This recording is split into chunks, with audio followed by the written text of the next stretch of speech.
After the end of World War II, the world was split into two, East and West. This marked the beginning of the era called the Cold War.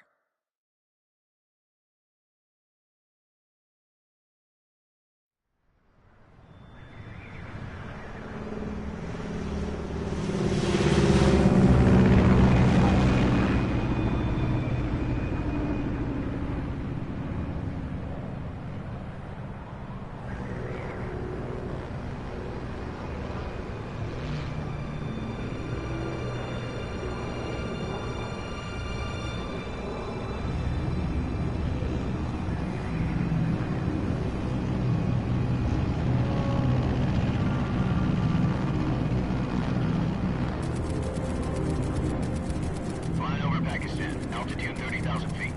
Approaching Soviet airspace. 20 minutes to drop off. Commencing internal depressurization. Equipment check. Arm main parachute. All right. You ready to go? Drop zone still showing a high pressure mass. Cav okay. Good. We've got high visibility.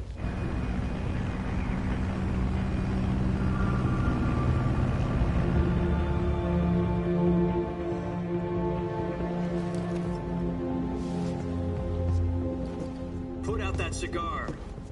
Connecting oxygen hose to interior connector. Put on your mask.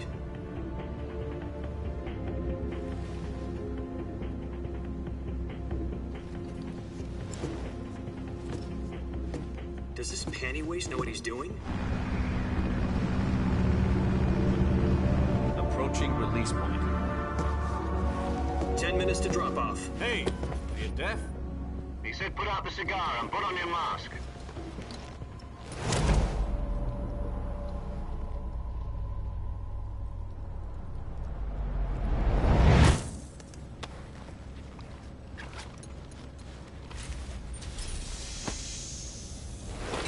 Depressurization complete. Checking oxygen supply. 6 minutes to drop off. Opening rear hatch.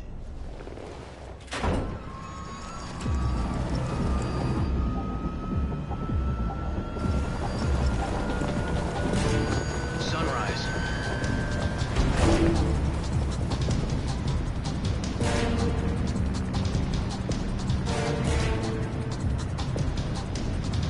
External temperature minus 46 degrees Celsius. 2 minutes to drop off. Stand up. You'll be falling at 130 miles per hour. Try not to get frostbite from the wind chill. 1 minute to drop off. Move to the rear. Activate bailout bottle. This is one for the history books. The world's first halo jump. 10 seconds to drop off. Stand by. Status okay. All green. Prepare for drop-off. Countdown. 5, 4, 3, 2, 1. Spread your wings And fly. God be with you.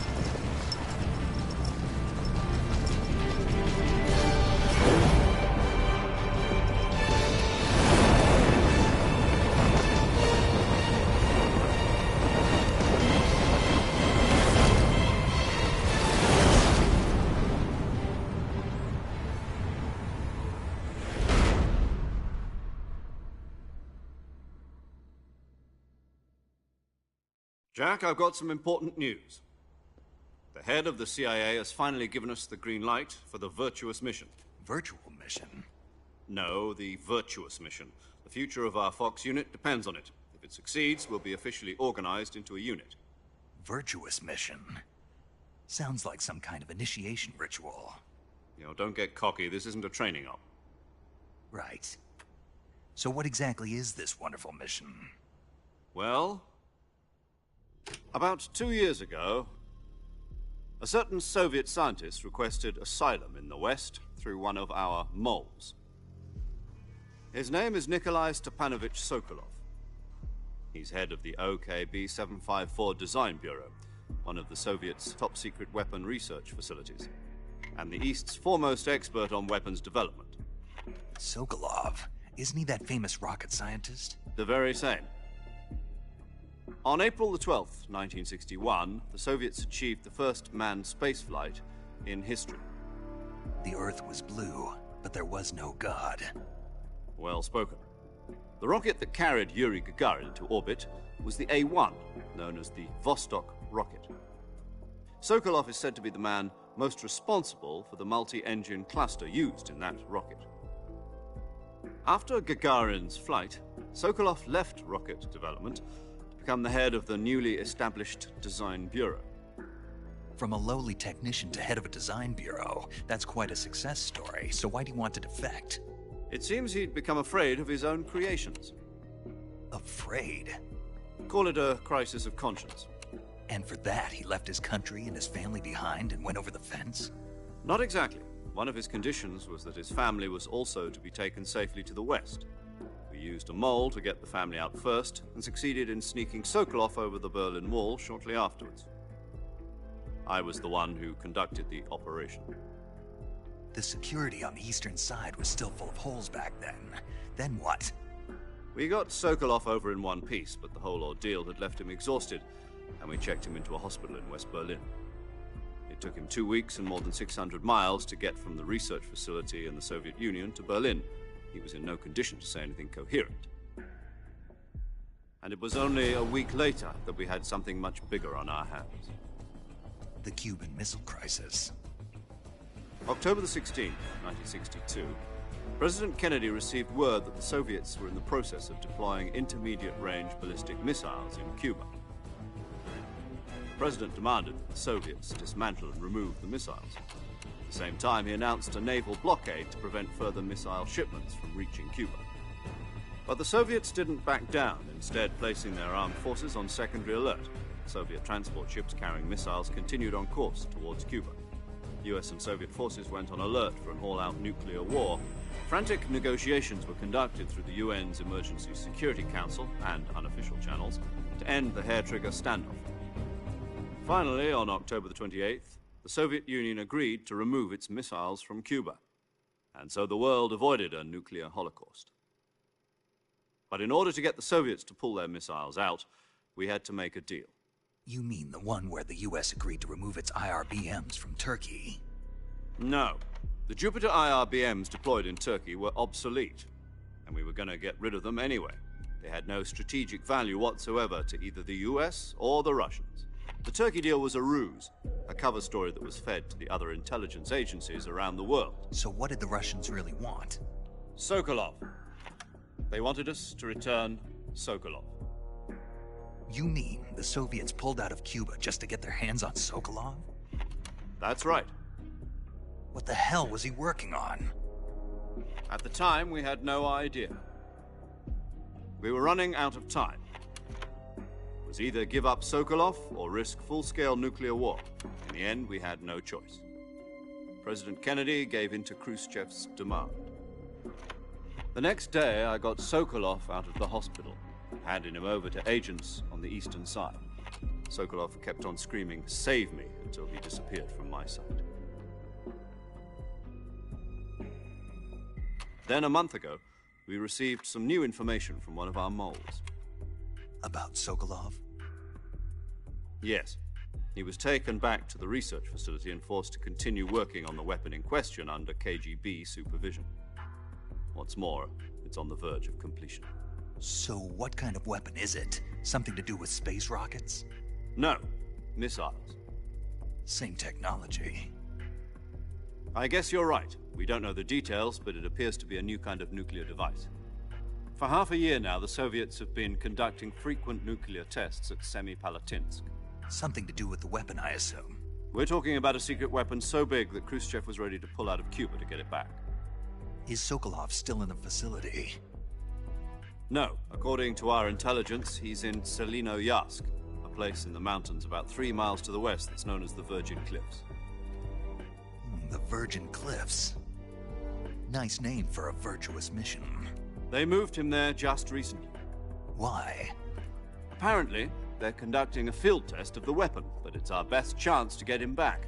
This mission would never have been possible if he was still in the research facility. This is our last chance. Sokolov must have known that too when he contacted us.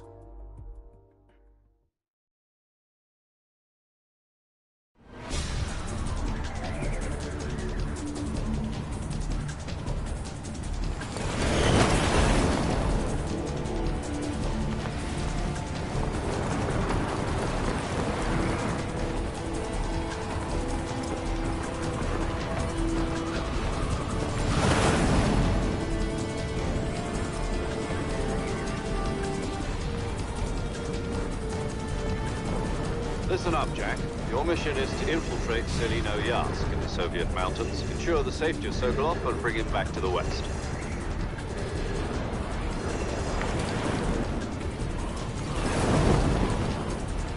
If we don't get Sokolov back before that weapon is complete, we'll be facing a major crisis. The clock is ticking.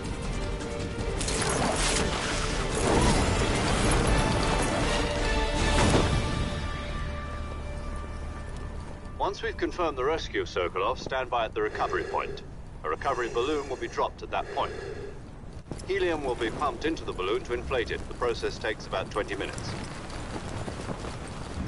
Once it's complete, the gunship's arm will latch onto the balloon and pull it up. The Fulton surface-to-air recovery system. I'm familiar with the theory. Take it easy. It's been combat-proven. Do you think Sokolov is up to it? The shock will be less than during a parachute jump, and the arm can handle up to 500 pounds. So you're planning on going over the border in a single combat Talon? She's equipped with two 6-barrel 20mm Vulcan cannons, as well as two 40mm machine guns. Sounds like she could hold her own against a battalion of tanks. Even with the fuel in the reserve tank, we're facing a 4-hour time limit. If all goes well, it shouldn't take more than a few hours. Home in time for dinner. But if anything goes wrong, you'll be eating dinner, breakfast, and all the rest of your meals in the jungle.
Do you copy?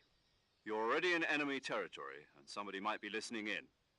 From here on out, we'll be using code names to refer to each other. Your code name for this mission will be Naked Snake. I'll be referring to you as Snake from now on. You're not to mention your real name. Snake? What, you don't like snakes? What do you mean? Well, you've eaten one before, haven't you? In survival training. I'm glad to hear that. I don't know if I'd ever order one in a restaurant, but... Be careful, you might not have a choice. What about you, Major? What should I call you? Let's see. I'll be Tom. Call me Major Tom. This will be a sneaking mission. You must not be seen by the enemy. You must leave no trace. Is that clear? This kind of infiltration is the Fox unit's speciality. In other words, weapons and equipment are procured on site. That goes for food as well. You're completely naked, just as your name implies. Great. Now I see why you asked me if I like snakes. I suppose calling me Snake was your idea of a joke, too. No. There's a good reason for that. I'll tell you later when the time is right. Gotcha. Getting back to the subject, how exactly am I supposed to feed myself? You've been issued a knife and a tranquilizer gun. Use them to hunt for food. You'll also find some medical supplies in your backpack. Yeah, about the backpack. I lost it in a tree on the way down. I see. Well, you'd better go back and get it then. You know where it is? No problem. I can see it from here. It's stuck on a branch. To climb a tree, stand in front of a tree that's covered in ivy and press the action button. I'll be monitoring your progress over the radio. We can't risk violating Soviet airspace, but I'll be in the gunship. My frequency is 140.85. I'll give you a call if I need to talk to you. If you need to talk to me, use the send function. Okay, Snake, go get your backpack.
Snake, first you need to find that backpack you lost on the way down. Your backpack got caught on a tree to the north.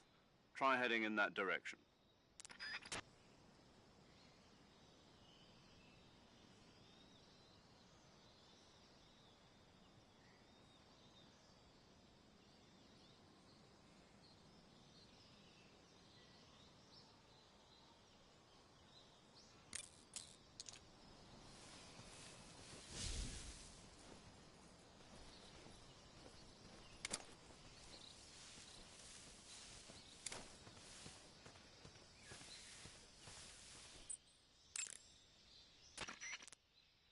Snake, your backpack is stuck on a tree branch, right? Climb the tree and get it back. You can climb any ivy-covered tree by standing in front of the ivy and pressing the action button.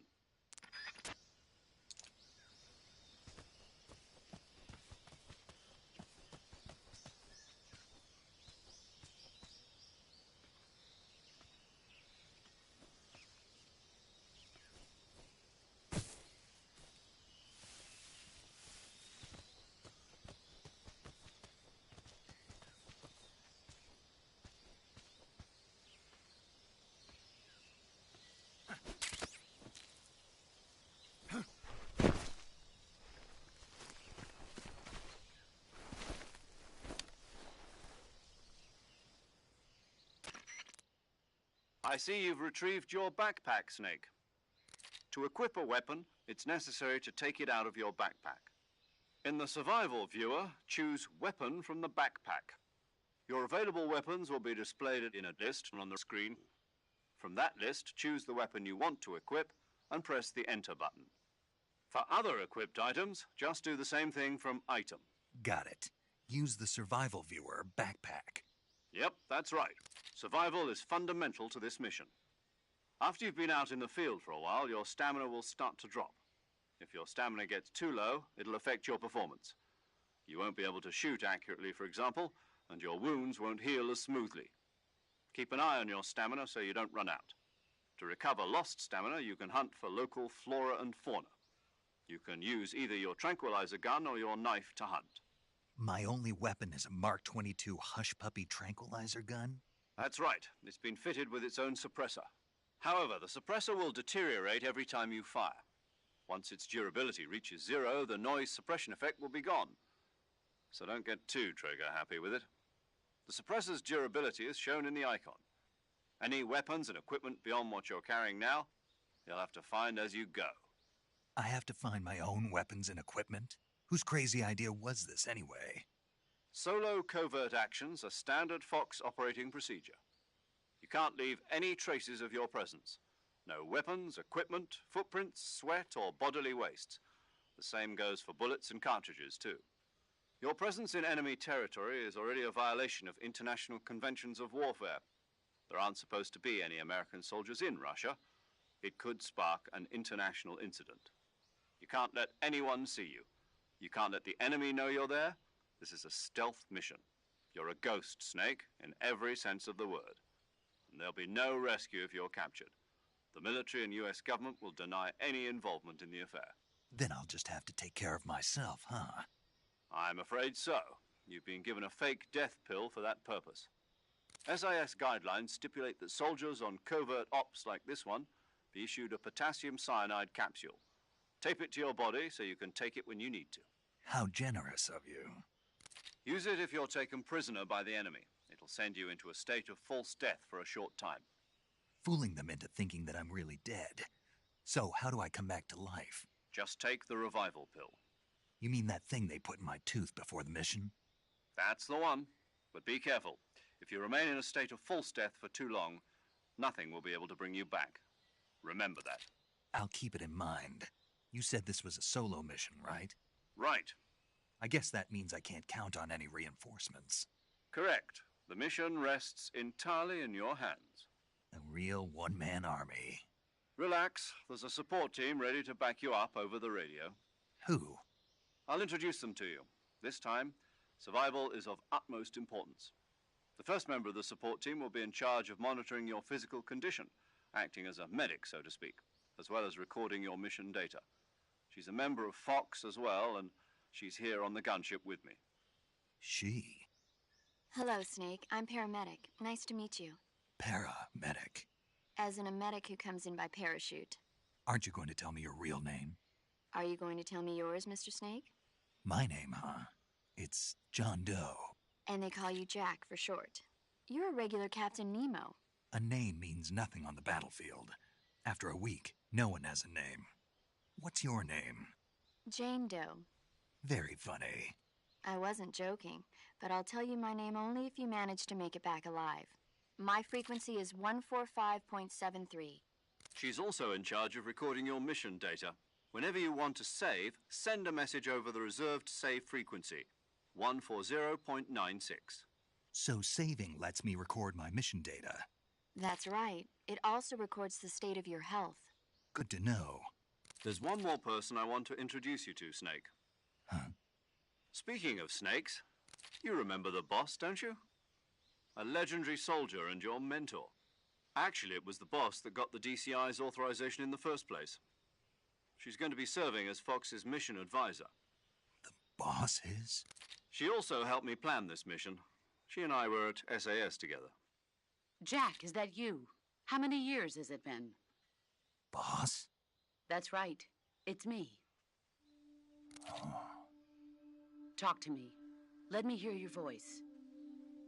It's been 5 years, 72 days, and 18 hours.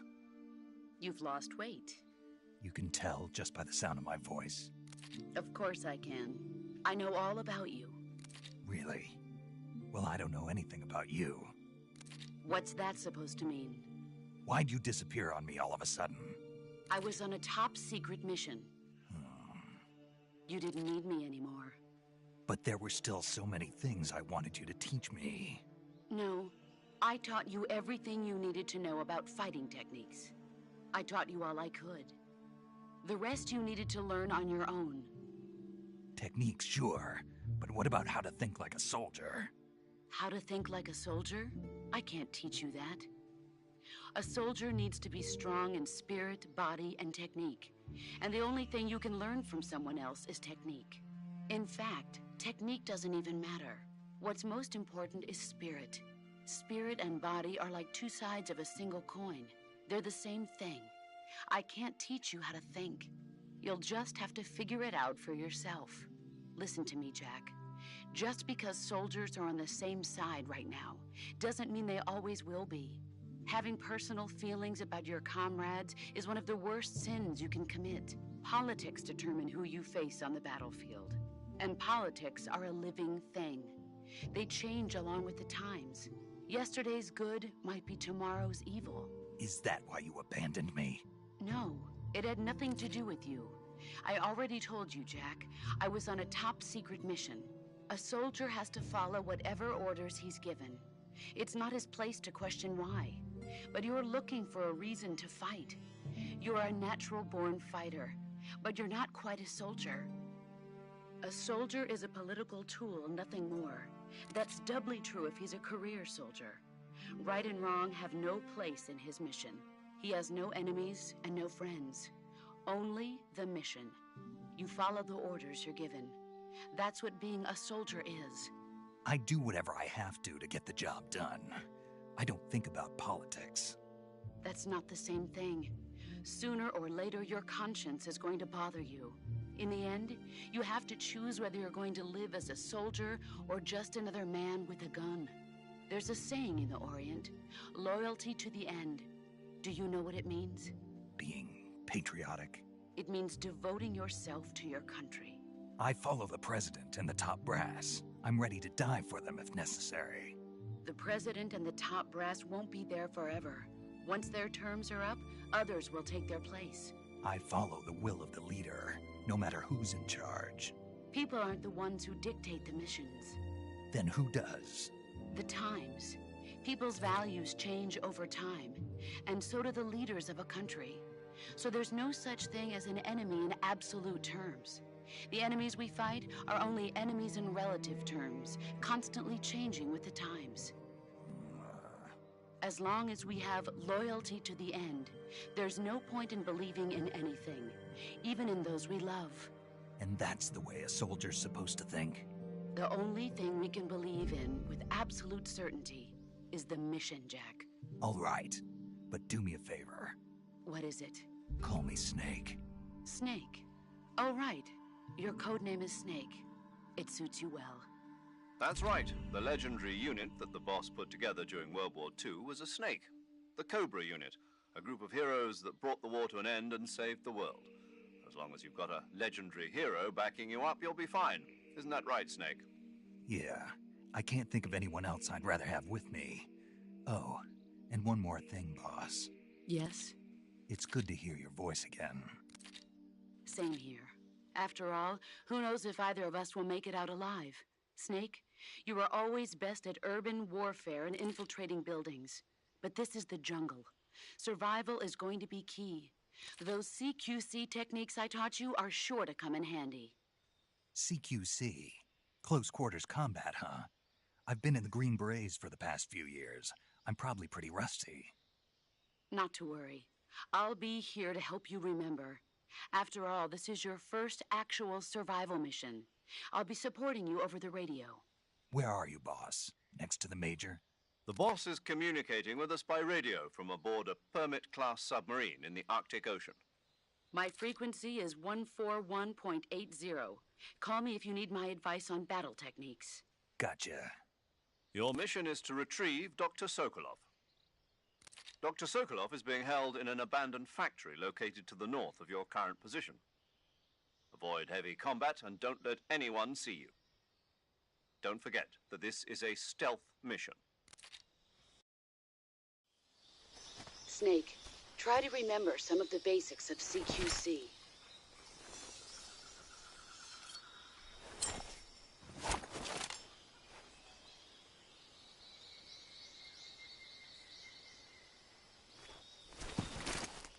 Commencing virtuous mission now.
Snake, be careful of that swamp.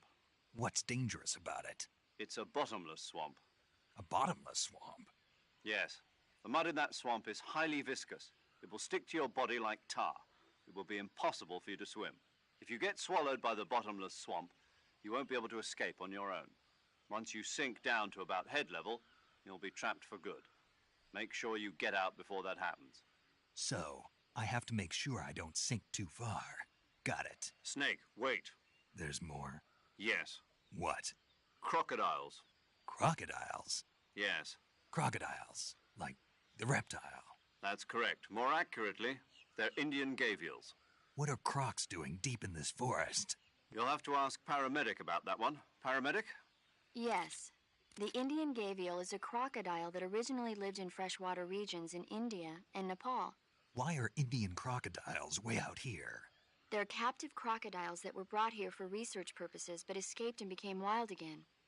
Indian gavials are large creatures. Adult males grow to over 6 meters in length. You'll never catch one alive, even if you use the tranquilizer gun. Got it. So, how do they... Taste? Yes, I did look into that. You know what they always say. Tastes like chicken. Sounds delicious. But be careful when capturing an Indian gavial. Normally they're cowardly creatures, but the ones in the forest there are belligerent. Apparently they attack humans. What do you mean? They weren't the direct subject of any serious research, but some think they may have become violent as a side effect of the atomic research that was conducted nearby.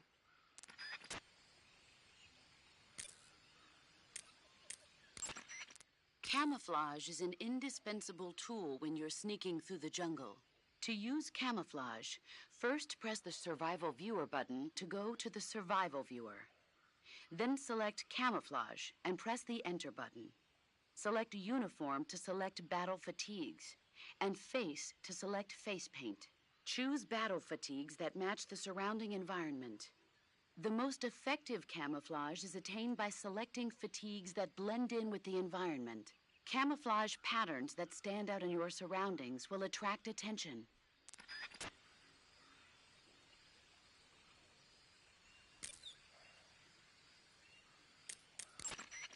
Visibility is poor in the jungle, so you'll be finding yourself in a lot of unexpected encounters.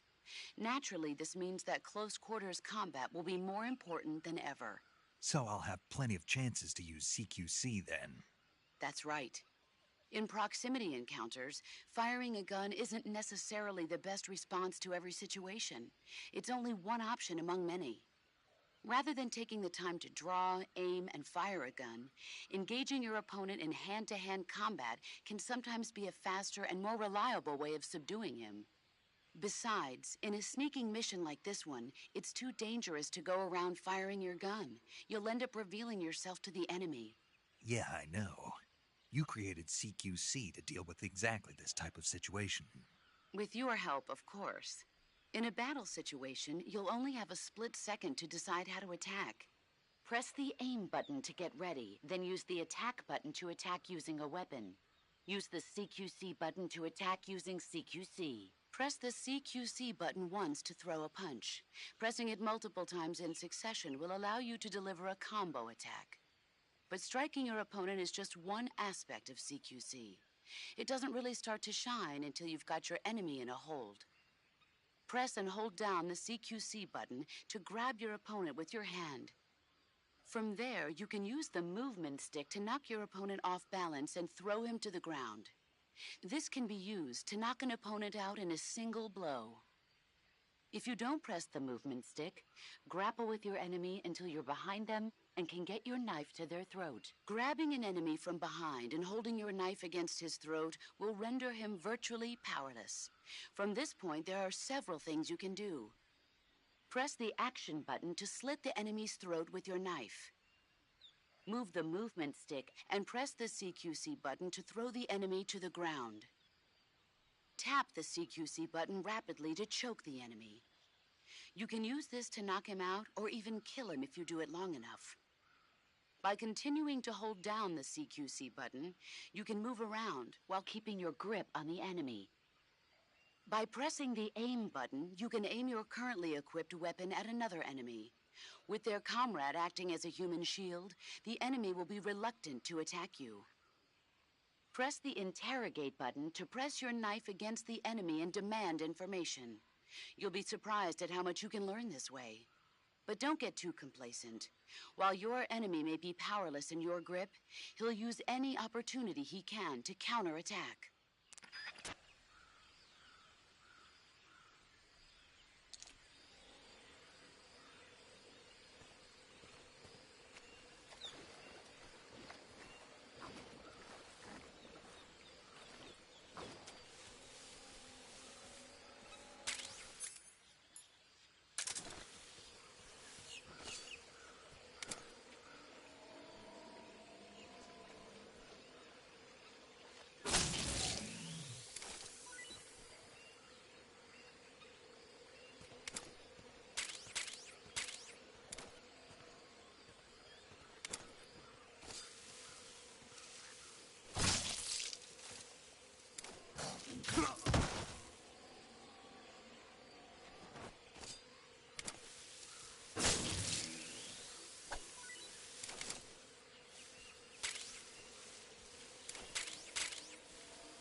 I see you caught yourself a reticulated python.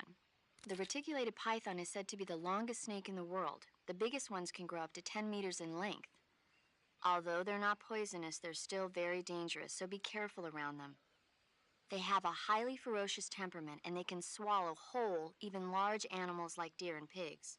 Their most distinguishing feature is the mesh pattern of their scales. This pattern acts as a highly effective natural camouflage. If you think there might be a reticulated python about, pay close attention to your surroundings. Otherwise, you could get bitten before you even know it's there. It's a huge snake, but you should be able to capture it alive by using the tranquilizer gun. I'll bet if you capture one and throw it at an enemy, it'll give him a good scare.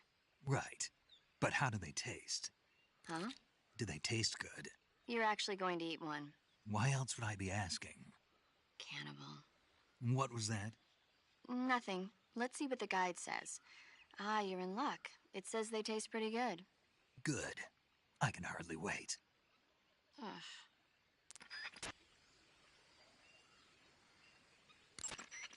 Snake, you will encounter Baltic hornets' nests in that area. Baltic hornets are a variety of hornets that inhabit that area. The difference between them and other hornets is that they produce honey in their nests. Inside the nests are larvae, pupa, and adults. You can eat them all. In particular, the honey you find inside the nest is delicious and full of nutrients.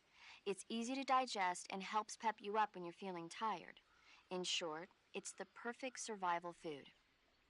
Honey can also be used as a burn ointment. When honey is applied to a burn, it creates a protective coating over the skin. When you knock down a hornet's nest, a burn ointment will appear along with it, so don't forget to pick it up. Of course, the hornets aren't going to give up their nest without a fight. If you knock a nest down, a large swarm of hornets will come flying out, so be careful.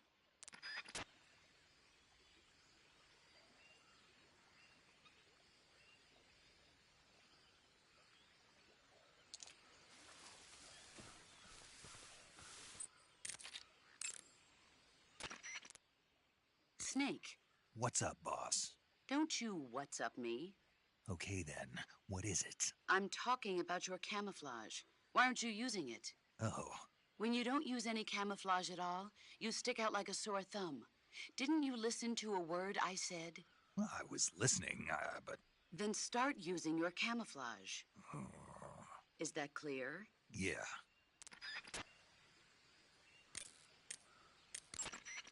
Sokolov should be at the abandoned factory to the north, so head in that direction.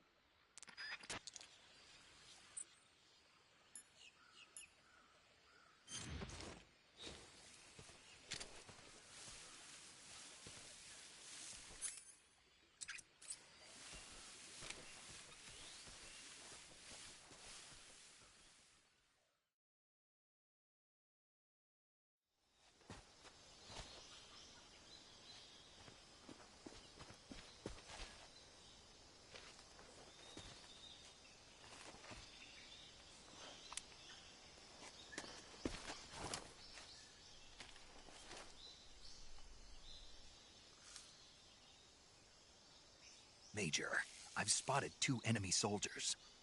They're probably KGB troops sent to guard Sokolov.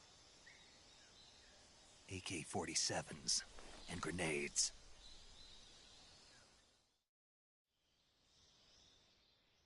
Snake, your presence in Soviet territory is already a violation of international law.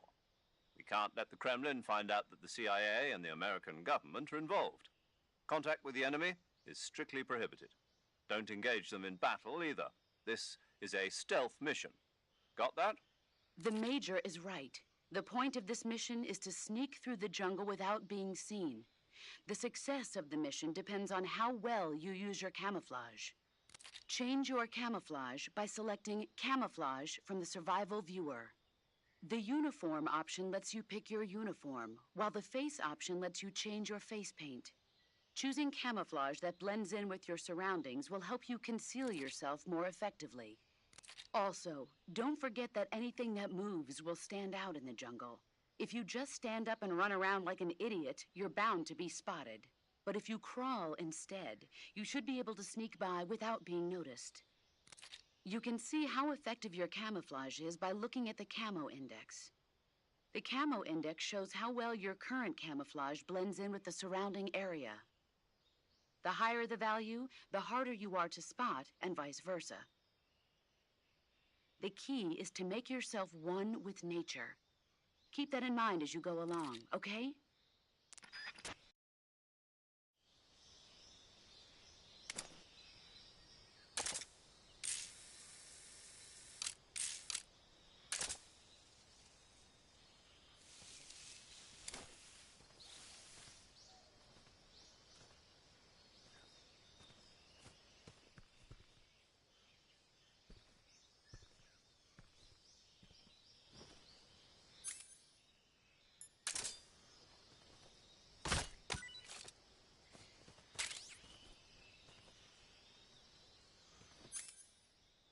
Huh?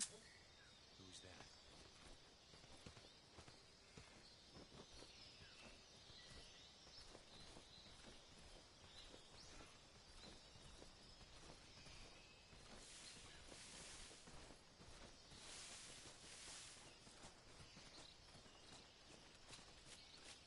Huh? Who's that?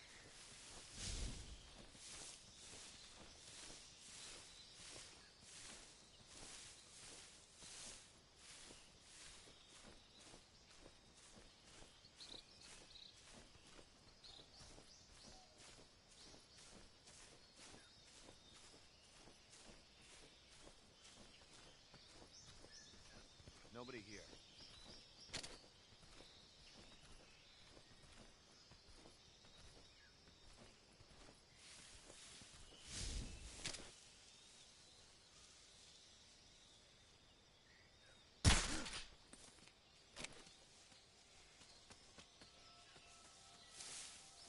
It's the enemy!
Huh?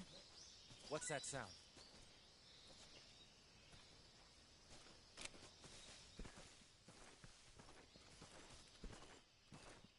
Huh?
respond. This is HQ. Patrol here. We're under enemy fire. Enemy's position is unknown. Going into alert formation.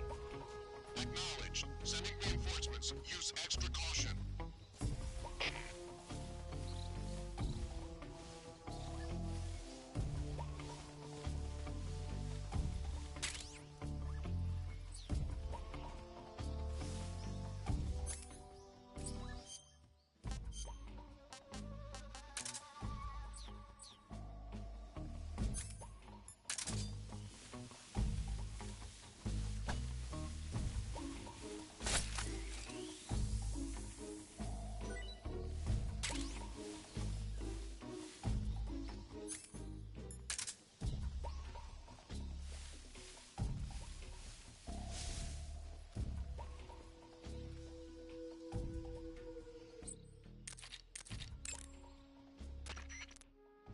You can only use CQC to grab enemies when your right hand is free to grab and pull them toward you. In other words, when you're barehanded or equipped with a one-handed weapon like a survival knife or a handgun. You won't be able to grab hold of enemies when equipped with two-handed weapons, such as the assault rifle or weapons such as hand grenades that don't leave your right hand free to control the enemy. So in other words, I can't throw enemies with CQC when I'm holding an assault rifle or a hand grenade. Exactly. Don't forget it. I see you're wearing the leaf pattern camouflage. The leaf pattern was developed to provide cover in forest environments. The U.S. military isn't the only one using it. Countries that anticipate operating in forest environments are developing various types of patterns, each suited to the vegetation of the particular region. The Soviets and the Eastern European countries all use their own unique patterns. Leaf pattern camo will give you an especially low profile in areas of thick vegetation.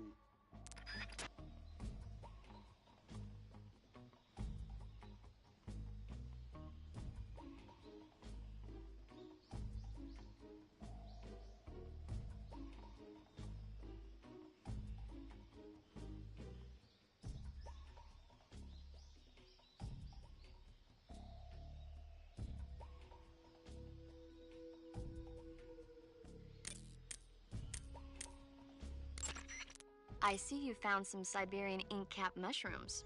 The Siberian ink cap is a mushroom from the ink cap family. Its life cycle is transitory. As soon as the spores mature, the cap starts to turn black, liquefy, and melt away. And that's why they call it an ink cap? That's right. It doesn't really turn to liquid, but you get the idea. In its immature state, before it melts away, it's valued as a source of food. Just be sure not to eat them while you're drinking alcohol. Why's that? Ink caps contain coprin, which inhibits the function of aldehyde dehydrogenase. This prevents the body from breaking down alcohol, causing a buildup of acetaldehyde. Meaning? Meaning it will give you the hangover from hell. Oh, wait a minute. What? You think I'd drink alcohol in the middle of a mission? Wouldn't you? Hell no. Well, I'm knocking a shot back now. What? Just teasing you. Oh, come on. Where's your sense of humor? I need a drink.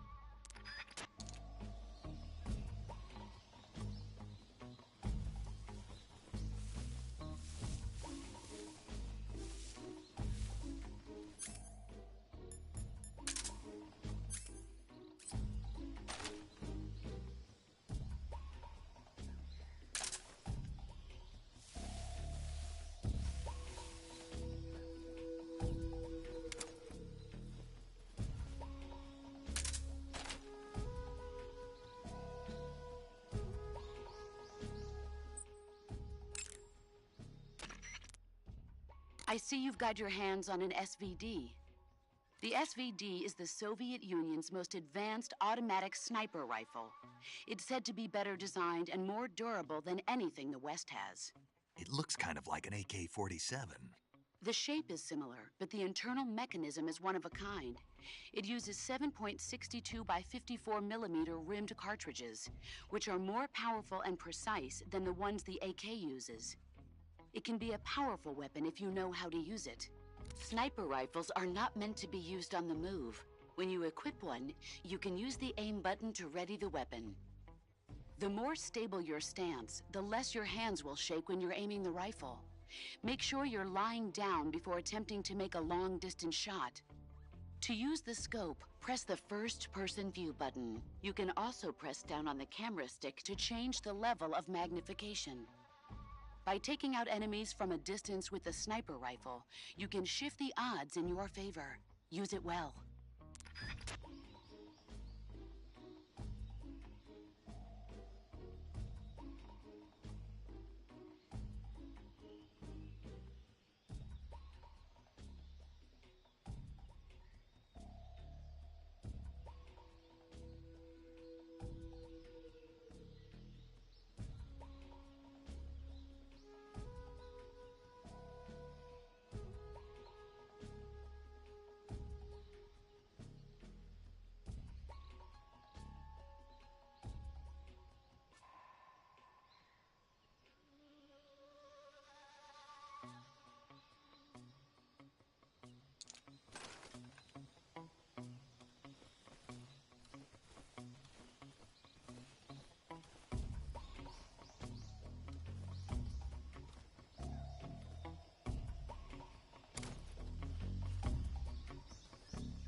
What the?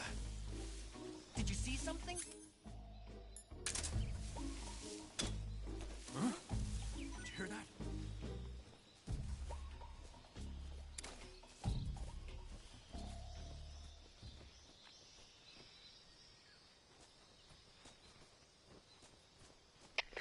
HQ. This is HQ. I see. Patrol here. No problems detected. Understood. Return to your position.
Freeze.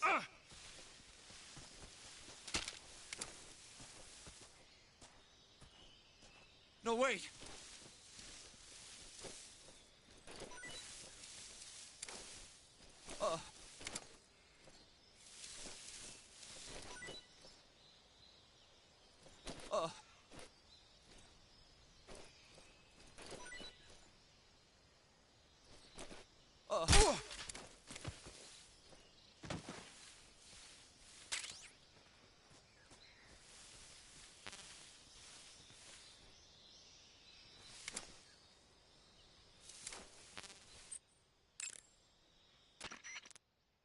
The gun you're using is a test model of a suppressor-equipped pistol currently in development by the Navy that's been modified by the CIA into a tranquilizer gun.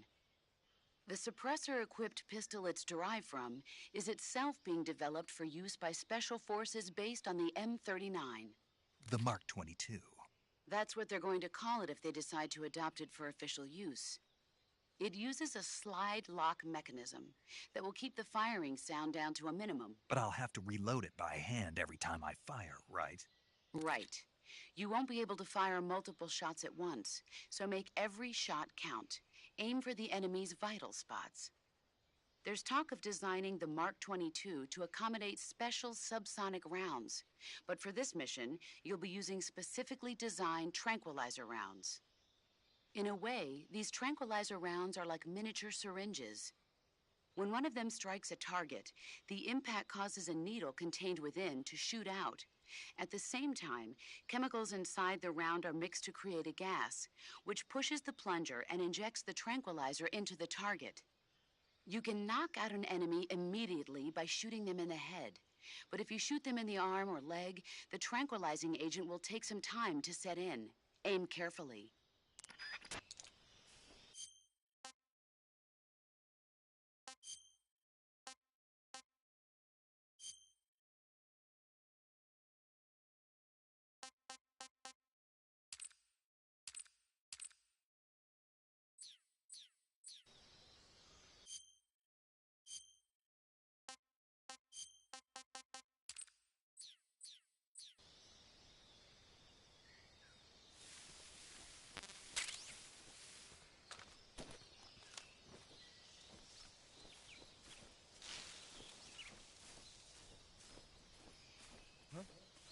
Who was that?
What was that?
Major, I've reached the abandoned factory where Sokolov is supposedly being held.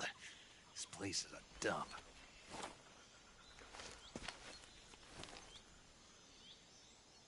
I can't see Sokolov from here. The security is pretty tight. There are sentries posted around the... Your objective, Sokolov, is inside the factory. They should be holding him in a room in the northeast section. Northeast section. Got it. Is to bring Sokolov back alive. He must not be exposed to any kind of danger. Do not approach Sokolov while in the alert phase. Right. Oh, and one more thing, Snake. You mean there's more? No, it's just that when you get to Sokolov, I want you to tell him something from me. And that is? Sorry for being so late. Is that all? Yes. Understood. Beginning my approach to the target.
What's wrong?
You must be Sokolov.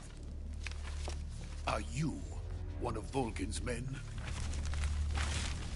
You'll never get it from me. No. I'm a CIA agent.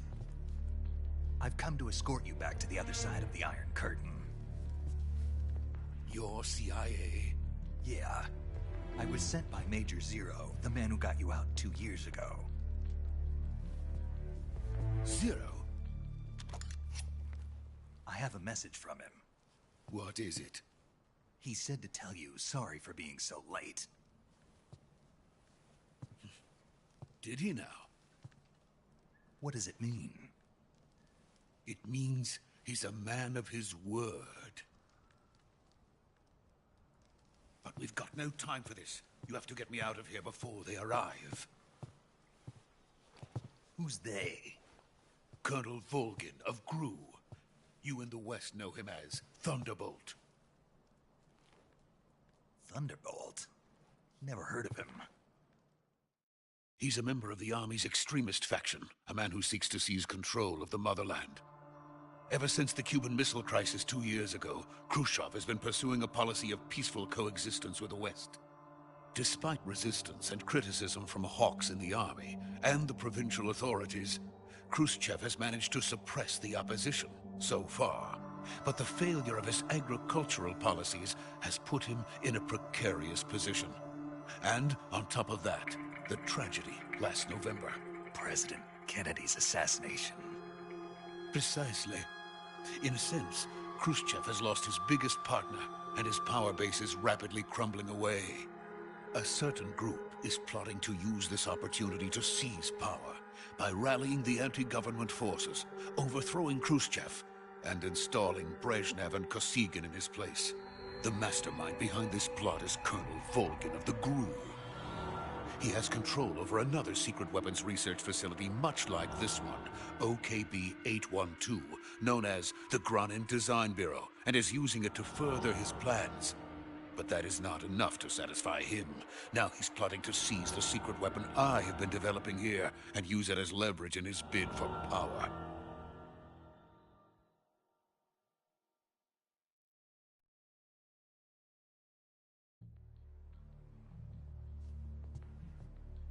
The intelligence says that they are going to make their move during the test.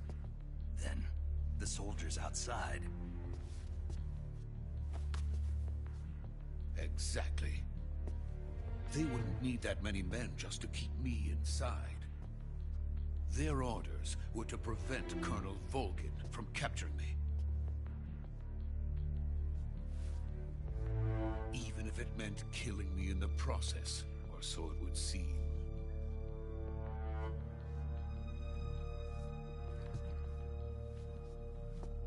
Volgin will come. I'm sure of it. You must get me out of here before then. Leave it to me. By the way, your Russian is superb. Where did you learn to speak it? From my mentor. Is that so? America is truly a frightening country. Having second thoughts? No. I have no love for this place. Let's go.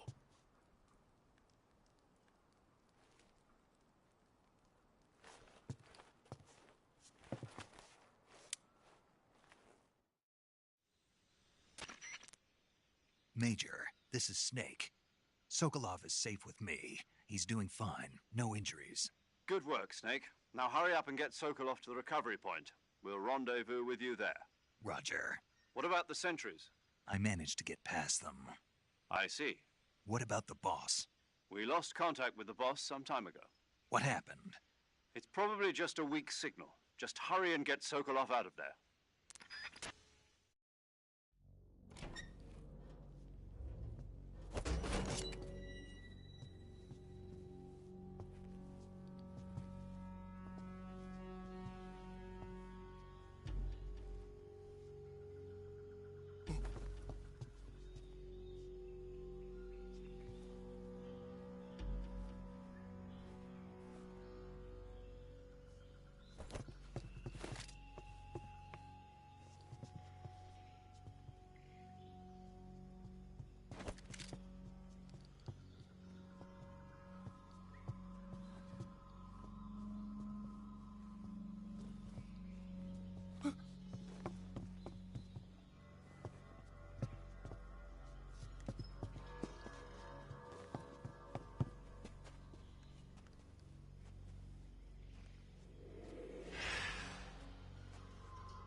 So this is the legendary boss. Huh?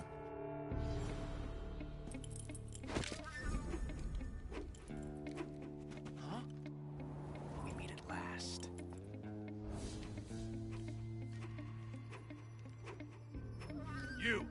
You're from the Ocelot unit of Spetsnaz.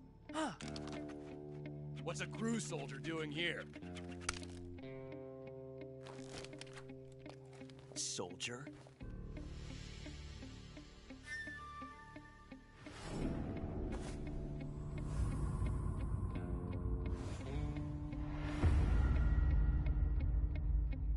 He's the Ocelot commander.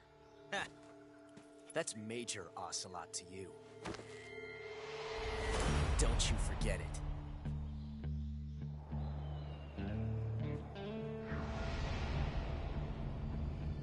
Sokolov is ours. Now get out of here. And Ocelot never lets his prey escape. What?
I can't say it feels good to kill a comrade, even if it is for the Gru.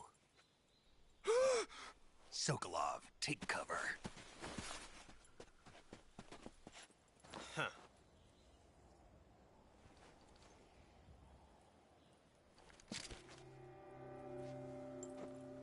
Huh.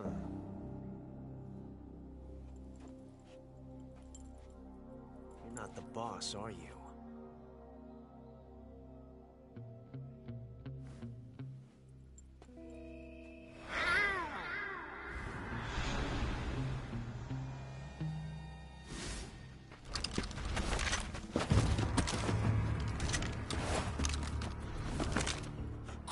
Operatives! What is that stance? Huh. That gun.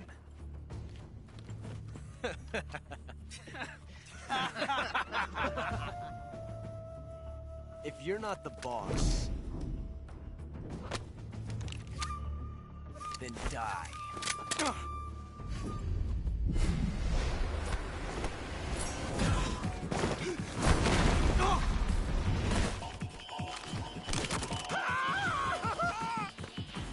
Major!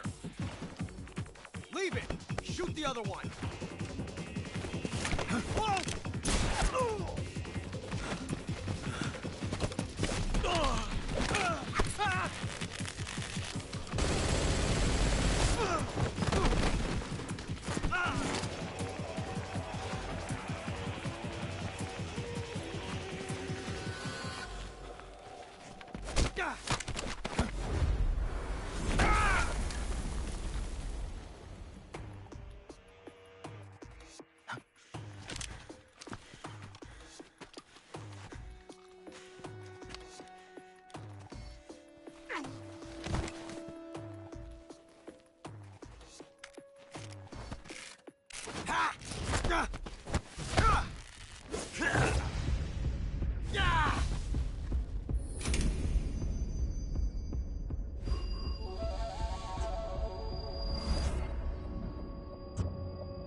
ejected the first bullet by hand, didn't you? I see what you were trying to do, but testing a technique you've only heard about in the middle of battle wasn't very smart. You were asking to have your gun jam on you. Besides, I don't think you're cut out for an automatic in the first place. You tend to twist your elbow to absorb the recoil. That's more of a revolver technique. You filthy American dog!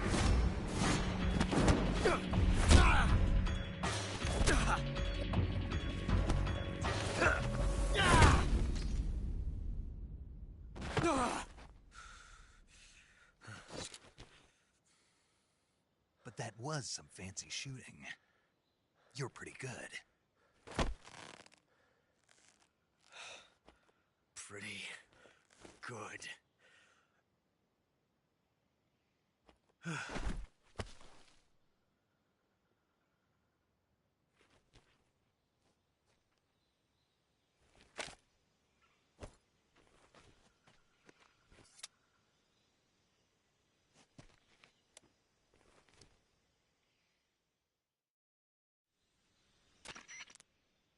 Major, do you read me? I read you. Snake, you all right? I've run into a few snags. These guys were after Sokolov too. Apparently they were taking orders from a GRU colonel named Volgan. A GRU colonel? Part of an internal Soviet power struggle, according to Sokolov. Something between the KGB and GRU. Between Khrushchev's supporters and Volgan's. Sokolov was being guarded by the KGB and hunted by GRU? Snake, it sounds like this could be even hotter than Cuba. I don't like it. Something about the whole thing stinks. I agree. You'd better hurry. Sokolov ran off by himself, but I'll catch up to him. We're counting on you.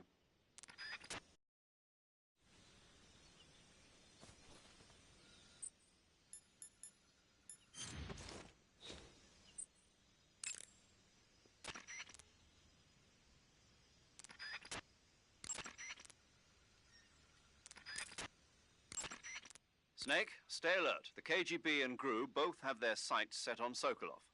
GRU is a military espionage outfit, the intelligence wing of the Soviet Defense Ministry's General Staff Office. It competes with the KGB, which is under the Ministry of Internal Affairs, and the two are always watching each other. Never let the left hand know what the right hand is doing. Exactly. Now, added to that rivalry, there's a vicious power struggle going on between the Khrushchev faction and the anti-Khrushchev faction. So Khrushchev is using the KGB, and Volgan and the anti-Khrushchev forces are using the GRU?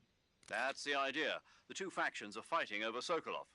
We're in an extremely dangerous situation here. Yeah, I'm aware of that. Get Sokolov out of there safely. He must not be turned over to the KGB or to the GRU. Sokolov took off in the direction of the rope bridge. Get after him. Hurry! Major, have you been able to contact the boss? No. You really think it's bad reception? We're looking into it. Major. Snake, you've got more important things to worry about than contacting the boss. Right now, Sokolov is out there wandering around the jungle alone. What are you going to do if he gets caught by the enemy? We're still looking into why we lost contact with the boss. I'll let you know as soon as we find anything out. In the meantime, it's your job to find Sokolov and get him to safety. Got it?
too bad.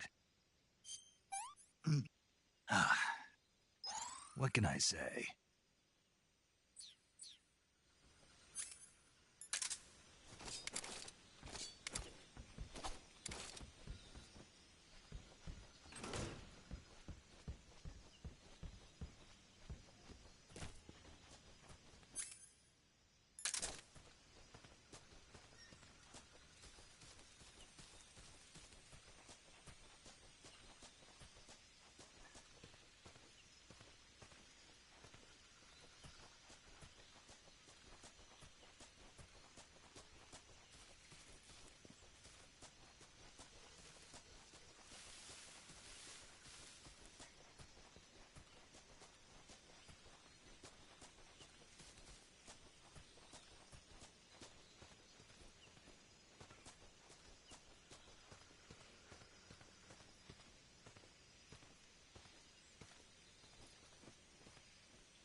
You okay? Those men were from the Ocelot unit. Spetsnaz? Yes. The best crew has to offer. They're coming for me. I'm finished. Calm down. I'll get you out of here, I promise. And we've got some of the best backup we could ask for. Look.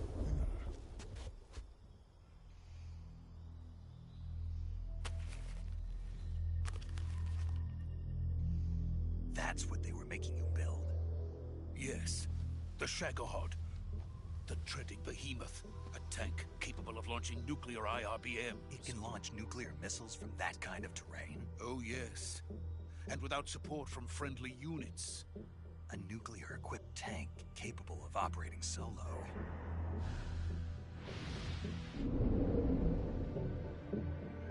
Is that thing finished? No. This is only the end of Phase 1. It won't be truly finished until we complete Phase 2. Phase 2? The weapon's true form. If it is completed and the Colonel gets his hands on it, it will mean the end of the Cold War. The end of the Cold War? Yes. And then the Age of Fear will truly begin. A world war? I had no choice but to cooperate. I didn't want to die. I wanted to see my wife and child again in America. Please, take me to America, quickly. They cannot complete it without my help. Got it. Let's go.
Boss?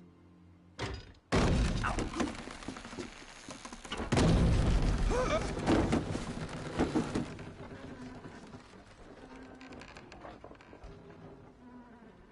Good work, Jack. What are you doing here? Sokolov comes with me.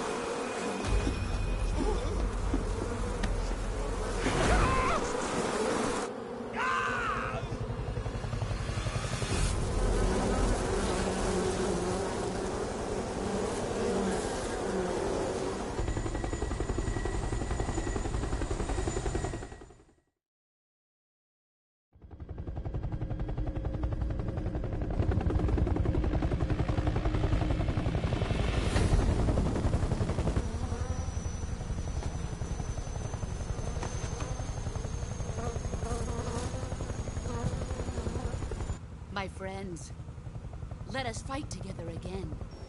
I have waited long for this day. We will fight with you once more. Welcome back, boss. Now that all 5 of us are together, it's time we go to the depths of hell itself.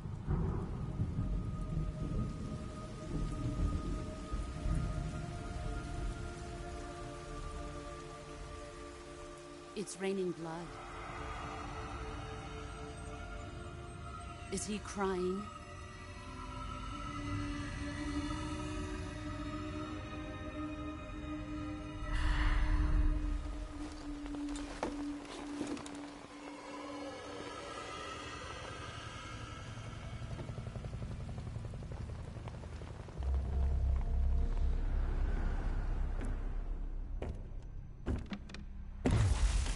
Kuwabara, Kuwabara.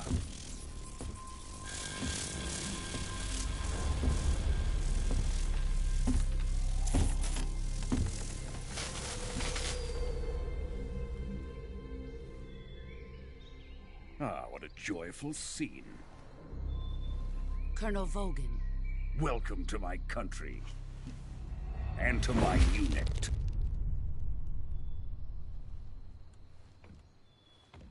Boss, what is this? I'm defecting to the Soviet Union. Sokolov is a little gift from my new hosts. Recoilless nuclear warheads.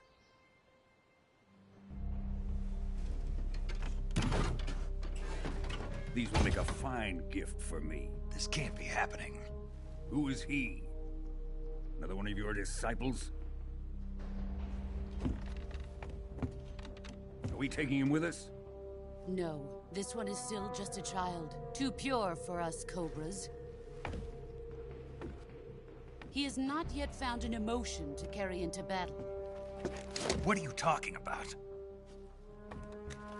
Think you can pull the trigger?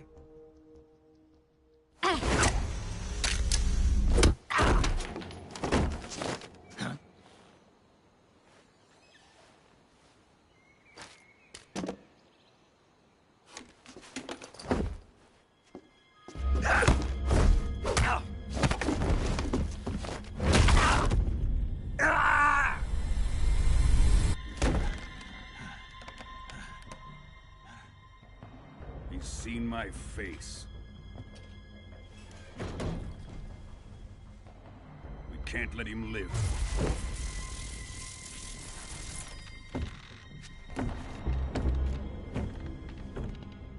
If Khrushchev finds out about this, we're finished.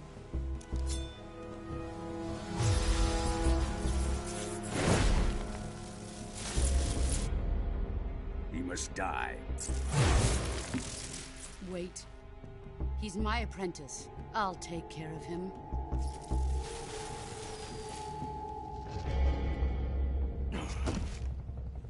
Jack, you can't come with us.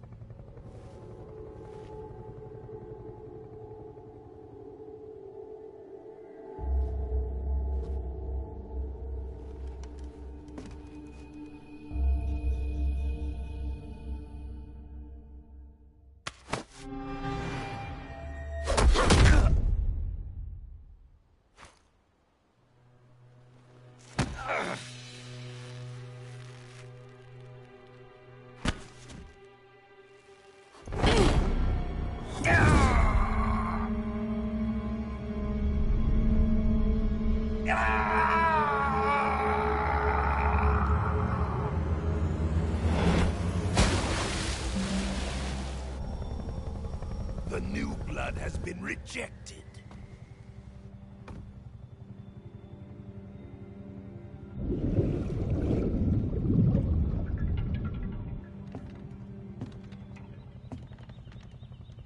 Are we done here?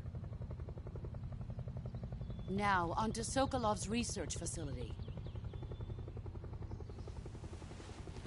Shagohod is ours.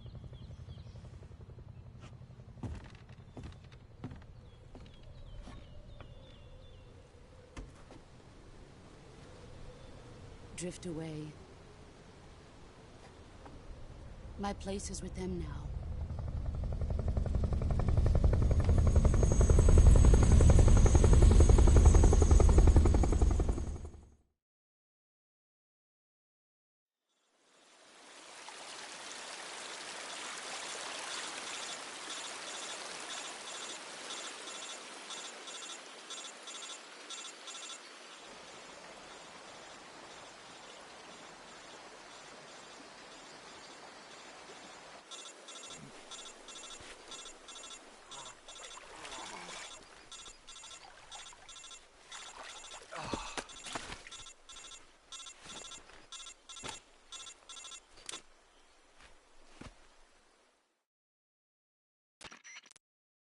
Snake, can you hear me? Yeah. Just barely. Snake, listen to me. You need emergency medical treatment. Can you move? You've got to get those wounds treated. Hang in there. All right, let's get you fixed up. Paramedic? Okay, Snake. Just relax and it'll all be over before you know it. Stay with me. I've seen people in worse shape before. Think you can handle it? Major. The boss. She's defected. We'll talk about that later. First, we've got to get you patched up. Okay, here we go. First, open the Survival Viewer with the Survival Viewer button. If you select Cure, you can start the treatment. Healing is divided into two types of treatment: medicine and surgical procedures. Your injuries include a fractured left elbow and rib bone, and lacerations on your upper arms, right elbow, and abdomen. They need to be fixed using surgical treatment. Move the healing cursor with the movement stick to the affected part of your body, and press the enter button. Once you've selected the affected area, use the movement stick to select the medical item, and then press the enter button. With this method, you can use items to help your recovery process. To treat a bone fracture, first secure the affected area with a fastener and then wrap it in bandages. That should do it. For lacerations, you'll need disinfectant to clean the wound, sutures to stitch it up, styptic to slow the flow of blood, and bandages to wrap the wound. If you do everything I mentioned, the wound should heal completely. Understood? Yeah. Stay with me.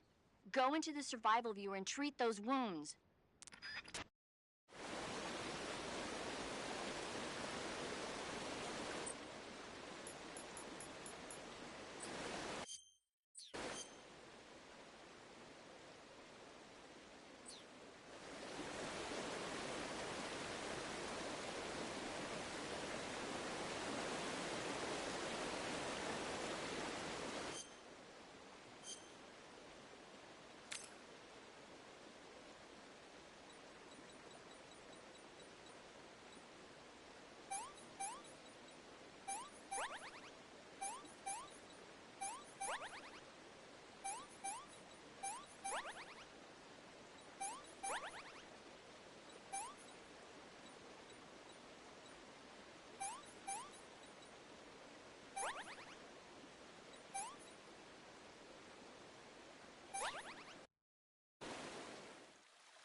Good job, Snake.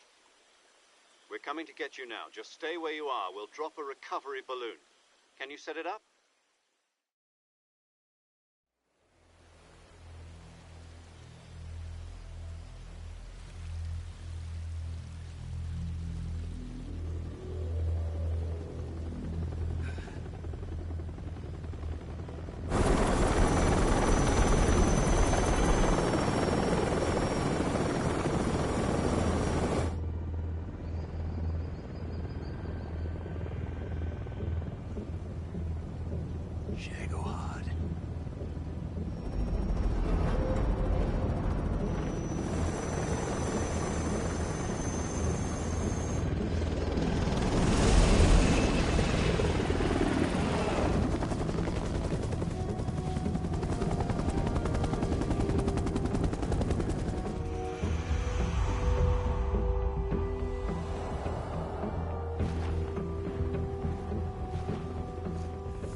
Excellent.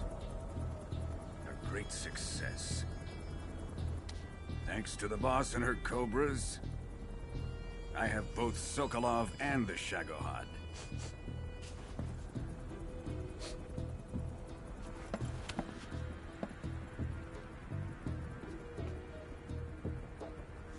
What are we going to do with the girl? Who is she? Apparently she's Sokolov's woman.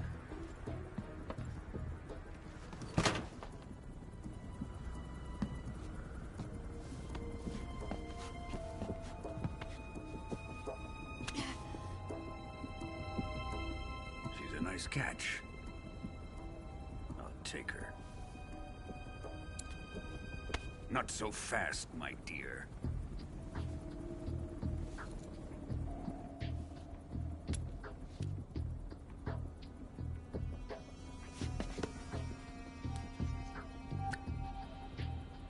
A kiss of death? Are you KGB? We may be able to use her.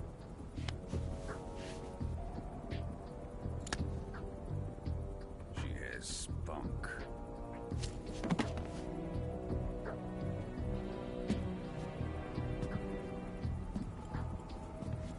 Shall we take her back to the base? Perhaps we should. We have no further use for Sokolov's research facility. I think it's time I gave this marvelous new toy a try. Colonel, even if they are our enemies, they're still our countrymen. But it won't be me that pulled the trigger. It'll be our friend, the American defector. You're going to nuke your fellow Russians? Remember the Alamo. Colonel!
With darkness and silence through the night, what a thrill.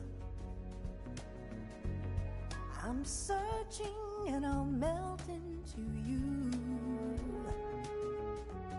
What a fear in my heart, but you're so supreme.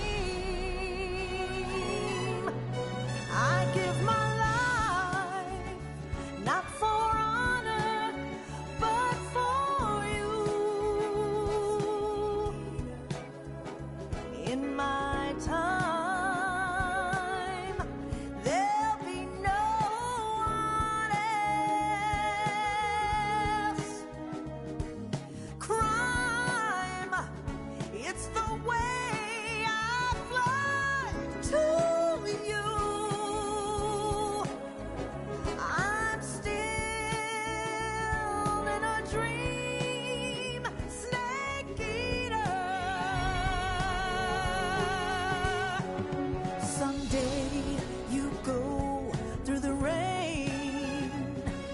Someday you'll feed on a tree frog.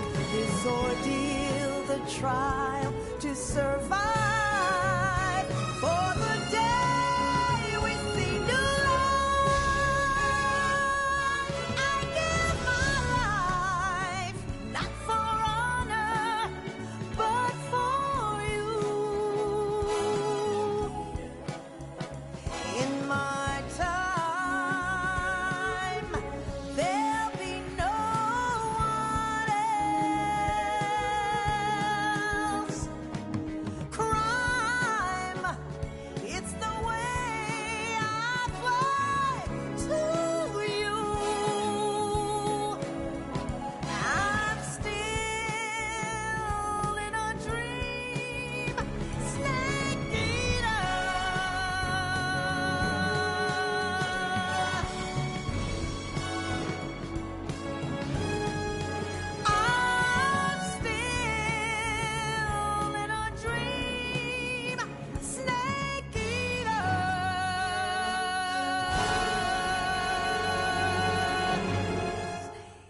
Currently flying over the Arctic Ocean. Altitude 30,000 feet. Approaching Soviet airspace. Arriving at the designated drone launch point. Drone oil pressure and voltage are nominal. Payload oxygen supply is nominal. Power supply to payload antifreeze system shows no problems. No gusts. All systems go for drone detachment. Snake, we can't risk a halo jump this time around. Airspace security has gotten tighter since we were last here. We can't get as close to the ground as we did during the Virtuous mission. So instead, we'll be using one of our newest weapons. Snake, you're being given an honor on par with Alan Shepard. This is our last chance. Show your patriotism. If you fail, you'll be back in a hospital bed again, waiting for the firing squad.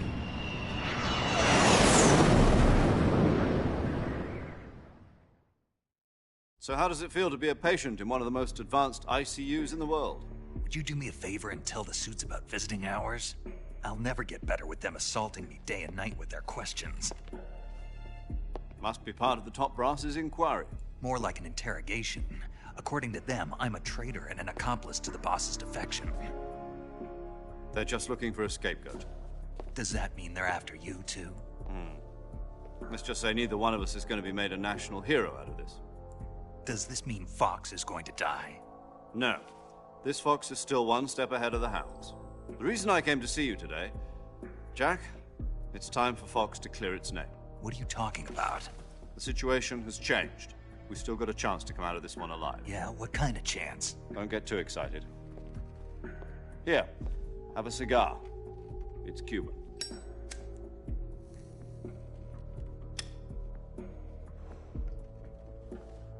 This morning, I had a meeting with the CIA. They decided when they're going to execute us? No. Something even bigger. Yesterday, the White House received an unexpected call. President Johnson? Yes, I hear you, Mr. Chairman. It was a hotline call from Khrushchev to President Johnson. From the head of the Soviet Union? That's right. A few days ago, one of our country's main design bureaus, OKB 754, was destroyed in a nuclear explosion. At about the same time, our anti-aircraft radar picked up a signature that appeared to come from one of your military aircraft. Does any of this sound familiar to you? In retaliation, I have placed our armed forces on secondary alert. Depending on your response, I may be left with no choice but to order the military to maximum alert and unleash Armageddon. With the help of your predecessor, I was able to survive the Cuban incident. But my power is not as great as it once was. If I am to survive this crisis, I must have your full cooperation. I should have contacted you myself. Did you know that one of our soldiers defected to your country a week ago? No. So you haven't heard then? The man who arranged the defection was a GRU colonel by the name of Yevgeny Borosovich Volgin. Volgin? Of the Brezhnev faction. Go on. Who is the soldier? Her name is the Boss. She's a living legend. During World War II, she was the one who led us to victory in that war. In Russia, you know her as Voyevoda. You mean the Boss? The mother of your special forces? Yes, that's the one. And she took 2 miniature nuclear shells along with her. The Boss took 2 miniature nuclear shells? I'm afraid so. I believe they were a gift for her new hosts. The Davy Crockett Atomic Battle Group delivery system was completed 2 years ago. But serious problems were found with the launcher's range and precision. Although they were mass-produced, they've never been deployed in battle. But Sokolov's research facility was completely wiped out. The whole area is polluted. I can only offer you my deepest condolences over this terrible tragedy. So, the boss, with Colonel Volgin's help, stole 2 experimental nuclear shells and took them with her as gift when she defected. Then, shortly thereafter, Sokolov's design lab, a top-secret military research facility, was destroyed by one of these weapons. Am I right so far? Yes, that's correct. And the American government denies any involvement in the affair. Is that right as well? That's correct. We were not involved in any way. Then what was a U.S. military aircraft doing on our radar screen? It was clearly in violation of our airspace. And yet you say it was not acting under your orders. That's correct. You expect me to believe that this was all the work of a single soldier? I don't know what else to tell you. The army insists that this is all a ploy on your part. I've said it once, and I'll say it again. Our government had nothing to do with it. And I would like dearly to believe you. However, I'm afraid my power over the military has weakened since the Cuban incident. I will need some kind of proof that this was not the action of the American government. You have 1 week. You must catch the boss yourselves and recover the remaining nuclear device. Then, you must find some way to prove your innocence. Prove our innocence? Yes, preferably something painful. Prove to me that this is not merely another one of your tricks. The boss should be close to Colonel Volgin. How about a little coaction? I would not expect too much if I were you. The political situation here is unstable. And Colonel Volgin is a member of the Brezhnev faction, which seeks to topple my government. 1 week. You have only 1 week. And if it is not too much to ask, do something about Volgin as well. What is that supposed to mean? Nothing. It means nothing. Call it a modest gentleman's agreement to ensure our continued relationship. What if we can't prove our innocence? Then I will be unable to restrain the military. I will be ousted, and they will seek their revenge. A nuclear attack on the United States? I leave the disposal of this situation entirely to your discretion, Mr. President. Disposal? If you fail, it will mean the beginning of a new world war. To put it simply, in order to avoid a full-scale nuclear conflict, we have to prove that America was not involved in that explosion. And eliminating the boss ourselves will prove America's innocence? Right. The higher-ups have decided that you're the only one capable of pulling this off. You were her last apprentice. Screw this one up, and we'll both be 6 feet under. There's no choice.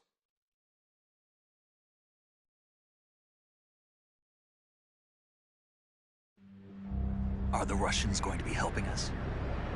The KGB has promised to lend us one of their communications satellites so that you and I can talk to each other. That's it? They've also put us in touch with a couple of insiders. Insiders? There was a defection in September 1960. Do you remember it? You mean the 2 NSA codebreakers who went over to the Soviet Union? Precisely. Since then, they've apparently been training with the KGB for exactly this kind of situation. Their code names are Adam and Eva. I've been told that Adam has infiltrated Volgin's ranks. We've also arranged for him to provide you with an escape route. You'll need to rendezvous with him when you get there.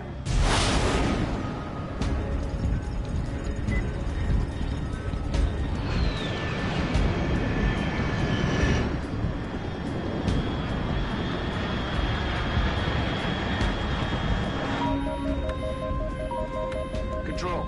Unidentified aircraft detected. Altitude 30,000 feet.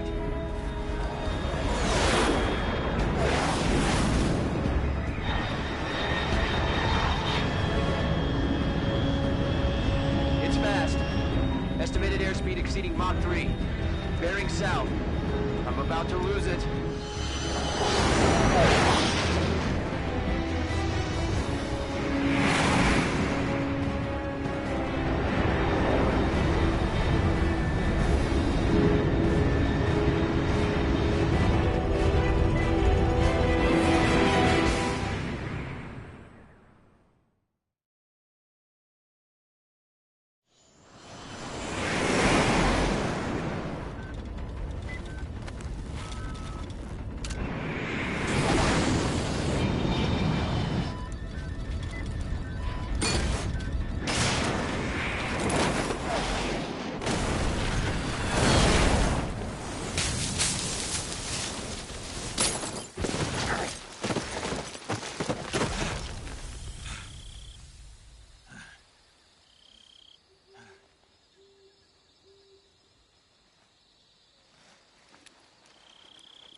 This is Snake. Do you read me? Loud and clear. Glad to see you landed safely. I got blown pretty far off target. Snake, let's go over your mission objectives one more time. Rescue Sokolov. Find out what's happened to the Shagohod, then destroy it. And finally, eliminate the boss. Eliminate the boss. This mission will be codenamed Operation Snake Eater. Because I'll be taking on the boss in our Cobra unit, right? Don't forget about Colonel Volgin. I'm not a hired killer. I know, but that was the Kremlin's demand. Demand? You mean it wasn't just a request? What's it to us if the Khrushchev regime is threatened by the Colonel and his faction? If supporting the current regime helps us avoid a nuclear exchange, then that's what we'll do. And what are the CIA's demands? Our priorities are the rescue of Sokolov and the destruction of the Shagohod. Roger that, Major Tom. Hold on, Snake. What now? I'm changing my codename. It turns out Tom wasn't the most auspicious choice. What do you mean? Well, the truth is, when I chose my codename, I picked the wrong one. The wrong one? Did you ever see the movie The Great Escape? It came out last year. Oh, must have missed that one. Anyway, it's based on a true story about prisoners who escaped from a POW camp in Nazi Germany. The prisoners dig 3 tunnels as part of their plan, but the Nazis find 2 of the tunnels before they're finished. The prisoners succeed in escaping by using the last remaining tunnel. The names of those 3 tunnels were Dick, Harry, and Tom. I get it. You used the name of the tunnel they escaped in as your code name because you thought it would bring you good luck. Yes, that's exactly right. At least, that was the plan. But I got the name wrong. The one they escaped in was Harry. Tom was one of the unlucky tunnels. It was discovered by the Nazis before it was finished. I watched the movie again just to make sure. In fact, I even ordered the actual film from the movie company. yeah, it doesn't sound like the greatest name to use. So what should I call you? You know, let's just use Zero, like we've been doing all along. All right, then. Major Zero it is. We'll start over from square one. From square zero. My frequency is 140.85. Oh, I almost forgot. Paramedic is with us again on this mission. Is this her last chance, too? If we fail, she'll have her medical license revoked. It's more or less the same kind of fate. Her frequency is the same as during the Virtuous mission, 145.73. She'll be recording your mission data as well, just like the last time. That frequency is also the same, 140.96. And there's one more person on your support team. His name is Mr. Sigint. He's an expert on the latest in weapons and equipment technology. You'll be going up against some of the world's most advanced weaponry when you infiltrate the research facility. If you have any questions, just ask him. His frequency is 148.41. Mr. Sigint. Got it. Adam, your KGB contact, is waiting for you at the abandoned factory up ahead. The same factory Sokolov was being held in last week. Yes, meet up with Adam first. He's cleared the way for you to rescue Sokolov. How will I know this Adam guy when I see him? You'll know once you reach the factory. The whole area's been polluted by the fallout from that nuclear blast. No one else would dare come close. The password is, "Who are the Patriots?" and Lali Lulelo. Lali Lulelo. Gotcha. You've been equipped with a 45 for this mission. Be careful, it's noisy. I thought standard Fox procedure was procure on-site weapons acquisition. The circumstances are different this time. You're now on an official mission for the United States government. It would be necessary to make your presence known to a certain extent, to the Khrushchev regime at the very least. But remember, this is still a sneaking mission. Snake, if you fail this mission, it will mean an all-out nuclear war. Keep that in mind and proceed with extreme caution. Understood. Commencing Operation Snake Eater.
Snake, your first task is to meet up with Adam, the contact provided by the KGB. The rendezvous point is the abandoned factory to the north of your current position. Head north. The abandoned factory. That's where I met Sokolov during the Virtuous mission. Correct, but we can't afford to have the same thing happen this time. I know.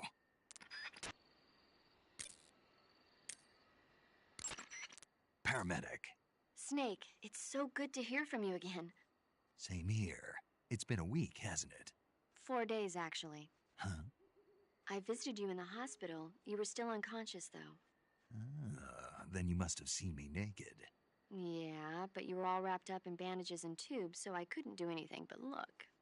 Better luck next time. Let's hope so. But seriously, don't forget that you were like that until just yesterday. In fact, you really shouldn't even be on this mission. Keep an eye on your stamina gauge. If you start to run low, don't push yourself. Eat something to replenish your stamina.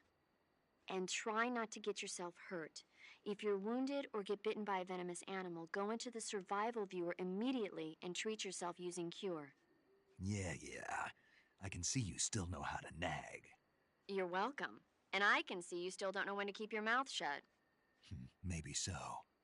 By the way, I heard you're going to lose your medical license if this mission fails. Yes, there was talk of that, but the mission won't fail, will it? Of course not. Good. I believe in you. But you know what? I really don't care about my medical license. Didn't they use that to force you to participate in this operation? No, I volunteered. Why? So that I could watch over you. Huh. Snake, you're the best agent I've ever seen. But you push yourself too hard. You're reckless. Someone has to stop you from getting into trouble, to make sure you and the boss don't kill each other. So that's why I volunteered. I mean, you couldn't ask for a better guardian angel than me, right? Thanks. Stop right there. Huh? You can thank me when you get back. All right.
You're Snake, aren't you? And you're Sigint? None other. I heard that you're an expert on weapons, equipment, and cutting-edge technology. Close. Huh? I am the expert on weapons, equipment, and cutting-edge technology. Ah. I'm the guy that designed your trank gun, active sonar, and motion detector. If you want to know anything about weapons or equipment you find in the field, just send me a message and ask. Later.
Sounds like the Cobra unit's members' names came from the specific emotions they each carry into battle. Emotions? Yeah. For unbearable torment, the pain. For true oblivion, the end. For infinite rage, the fury. For absolute terror, the fear. And for unsurpassed bliss, the joy. The joy? It's another name for the boss. Because of the joy she feels in battle, I suppose. Ah. During the war, she had a partner named the Sorrow. Sorrow and joy. They say there couldn't have been a more perfect pair.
Snake, unlike the Virtuous mission, this is a night operation. You'll be encountering nocturnal animals that you didn't encounter your last mission. Some of them are venomous, like the king cobra, so be careful. If you get bitten by a venomous animal, the poison will spread through your body and rapidly drain your life gauge. If that's the case, go into the cure screen and survival viewer immediately and inject yourself with serum. Got it?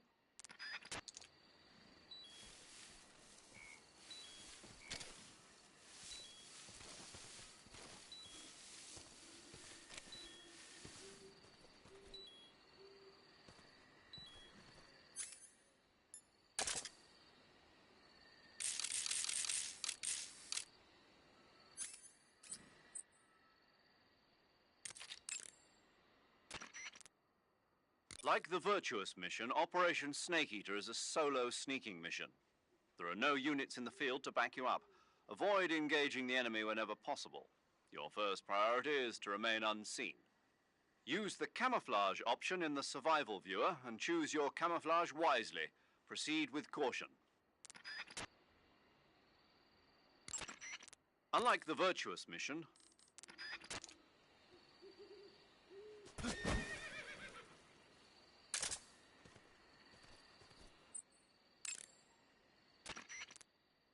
You just heard a horse? Yeah. You sure it wasn't something else?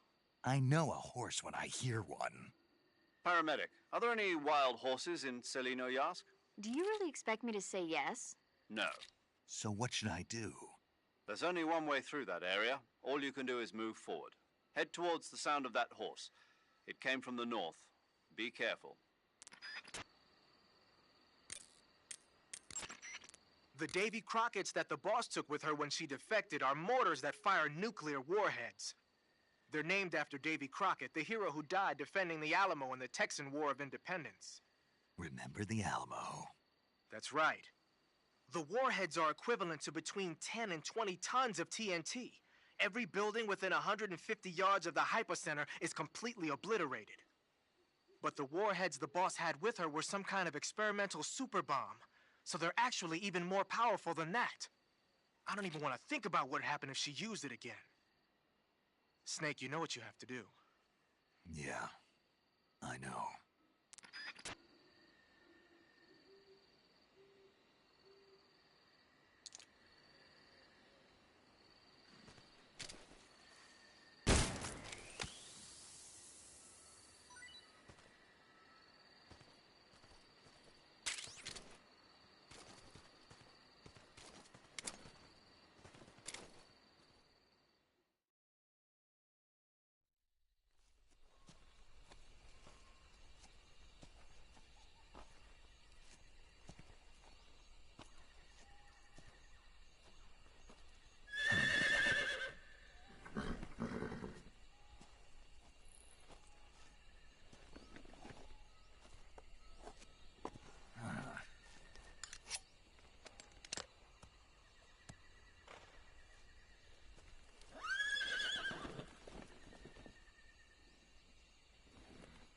Looks like death wasn't ready for you yet.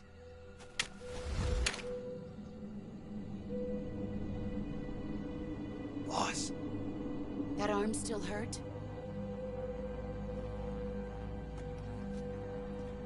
What are you doing here?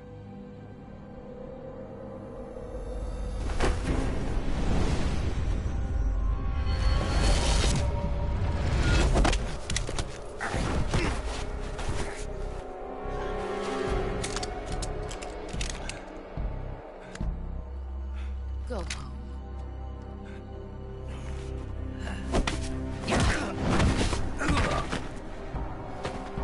Go home. Gru and my sons are waiting up ahead. You don't have a prayer of finishing your mission. You're not even armed. Boss!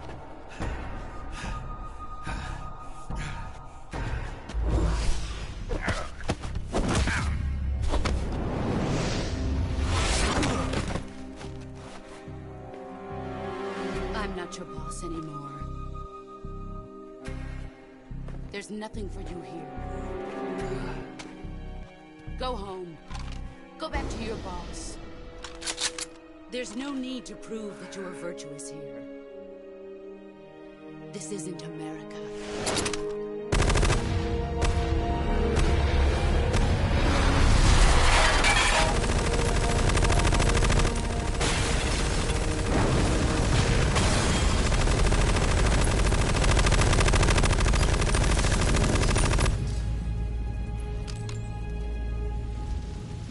That should stir things up a bit. You'd better hurry.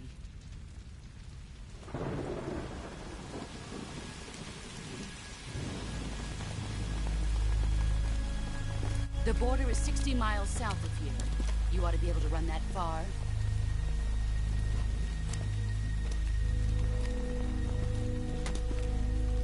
Why'd you defect? I didn't. I'm loyal to the end, to my purpose. What about you, Jack? What's it going to be? Loyalty to your country or loyalty to me? Your country or your old mentor? The mission or your beliefs? Your duty to your unit or your personal feelings?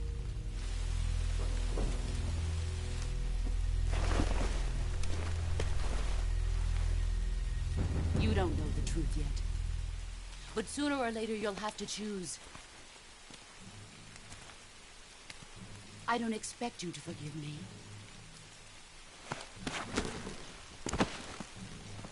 But you can't defeat me either. You know me too well.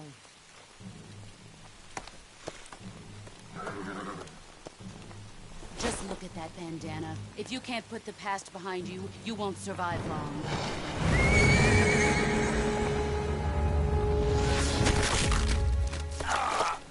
If we meet again, I'll kill you.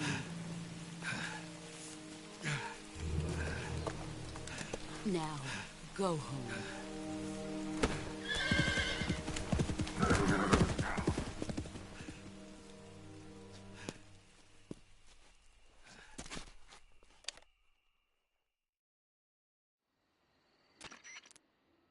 This is Snake.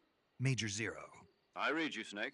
I was ambushed by the boss. You were what? The drone's been shot to hell. It's up in flames. That's not good. Enemy scouts are going to come looking for you. Yeah, I know. But what was the boss doing here in the first place? There's got to be a leak somewhere. No, that's impossible. The man the boss is working with, Volgin, isn't exactly on speaking terms with Khrushchev. I lost my gun. The boss destroyed it. Snake, I know how you're feeling. It's hard for me to believe, too, that a legendary hero like the boss would go over to the Russians. That she'd double-cross us like this. But that's how it is, and if you don't accept it, you'll never be able to beat her. That's not the problem. In terms of sheer technique, I'll never be able to beat her. I know that all too well. You've got to do it, Snake. She's your enemy and your objective. Enemy?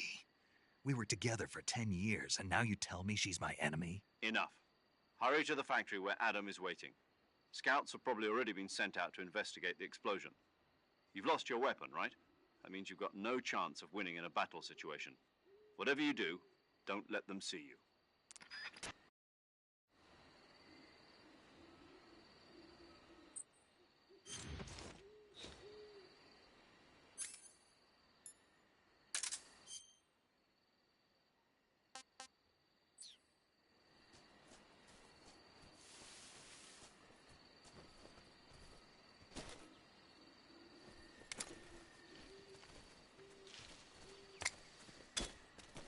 Huh? What the?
sighted. Requesting backup.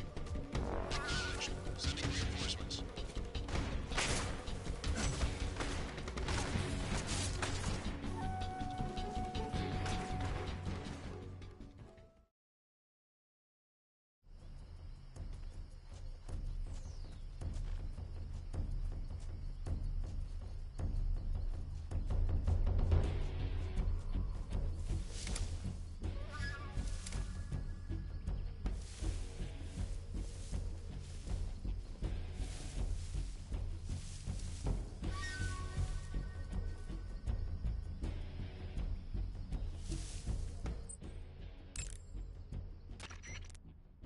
You've arrived at the factory, I see. Yeah, now to meet up with this Adam guy. Good. Go to it. So where is he? We weren't given an exact location. How about a time? Nothing was specified. A physical description? I'm not sure. How am I supposed to find him then? You won't need to. Huh? He'll find you. Why don't you try the room to the northeast where you met Sokolov? Adam might be in there.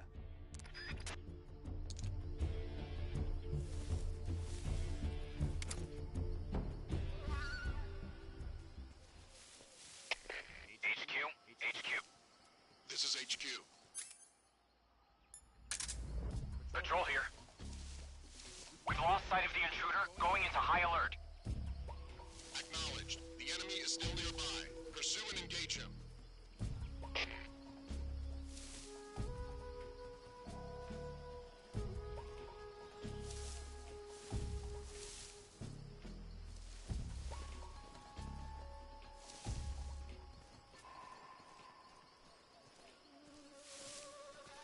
Huh? Somebody there? Who's that?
got yourself an AK-47, huh? The AK-47 is the official assault rifle of the Soviet Army. The first model was completed in 1946, and in 49, it beat out all its competitors to become the standard assault rifle of the Soviet military. It uses 7.62 millimeter by 39 rounds developed in 1943, and a 30-round box magazine originally designed for a different assault rifle. You can aim it from the shoulder by readying it with the aim button and pressing the first-person view button. It's sturdy and extremely reliable with high power and precision. There's no better assault rifle in the world.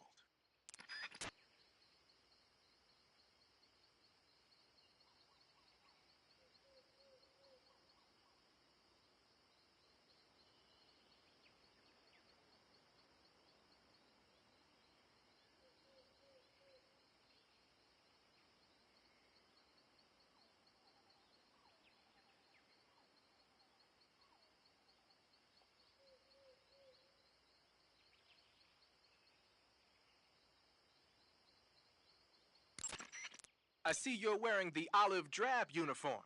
Olive drab, or OD for short, is the standard battle uniform for GIs.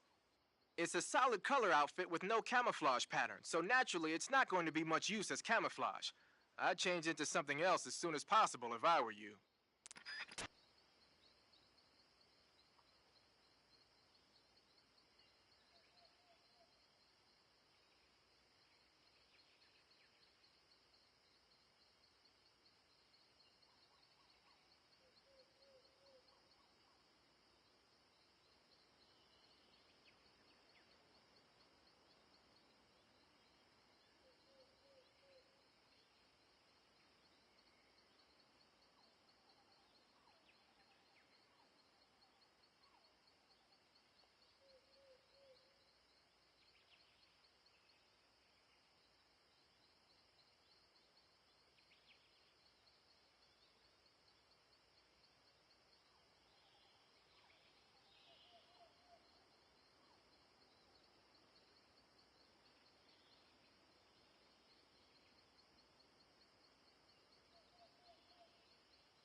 Looks like you're using splitter face paint. Splitter is an indoor face paint. Painting your face with splitter should help you blend in better when you're infiltrating a building.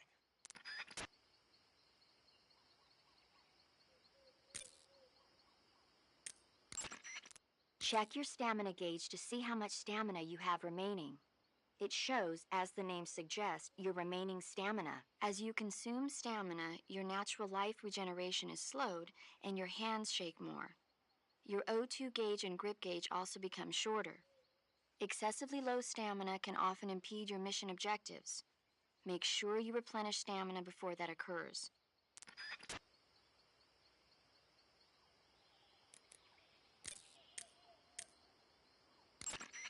You've arrived at the factory, I see. Yeah, now to meet up with this Adam guy. Good. Go to it. So where is he? We weren't given an exact location. How about a time? Nothing was specified. A physical description? I'm not sure. How am I supposed to find him then? You won't need to. Huh? He'll find you. Why don't you try the room to the northeast where you met Sokolov? Adam might be in there.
Snake, your face paint is... I know.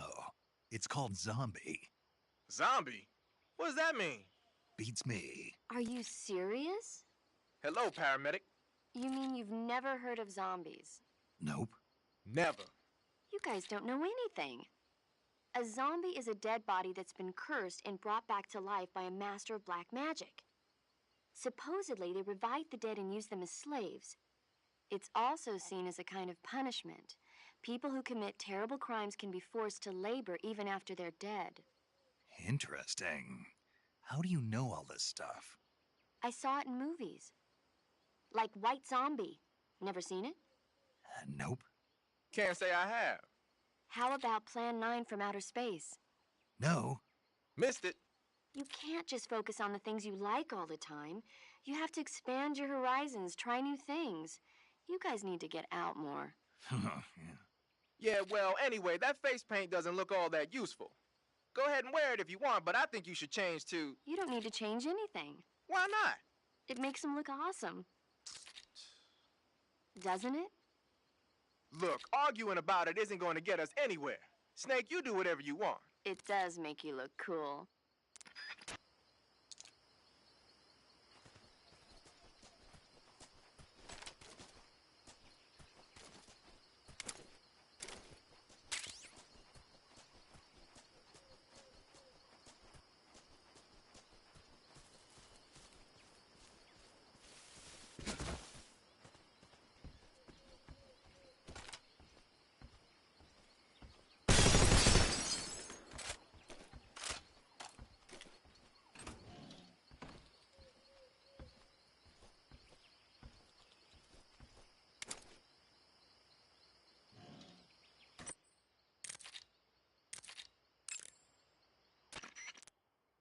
Adam is a spy sent by the KGB to infiltrate Volgin's ranks. You'll need to be extremely careful in how you approach him.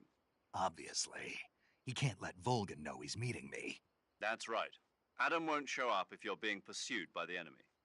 Before you go to rendezvous with Adam, make sure you haven't been seen by the enemy. Meet up with him in normal phase. Got it?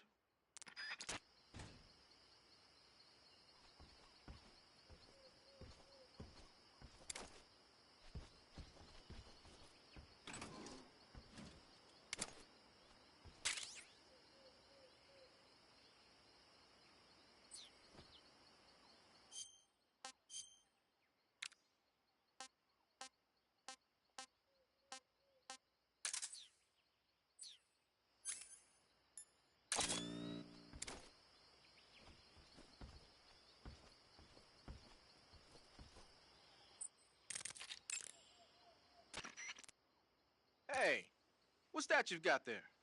Thermal goggles. From what I can tell, they detect and display sources of heat. You're kidding me. They actually made a passive infrared night vision device small enough to carry around with you? What, is that special or something? Is it special? Here in the West, we've just barely got the technology to install it on aircraft. So that's what that thing is they put on the gunship. But doesn't the Army have something like that for driving vehicles at night? I thought I saw... You mean the ANPAS-5. That's an active infrared night vision device. It fires infrared beams from an infrared projector and uses the reflections to build an image. Those goggles you've got there are completely different. Basically, when you've got those equipped, you'll be able to spot enemy soldiers in the jungle with ease, even if they're camouflaged. They might even help you find traps. But you won't be able to see the terrain as well, so watch your step.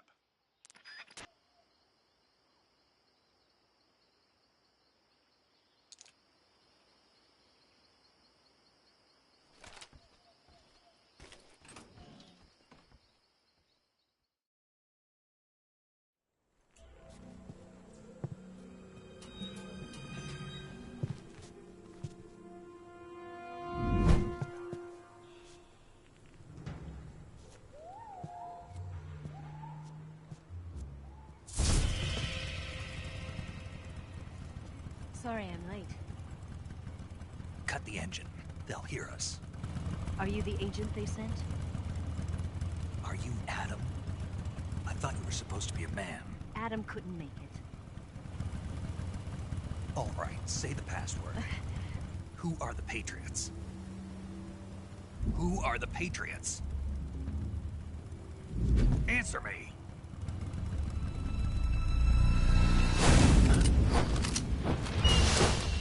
Trapped. Get down!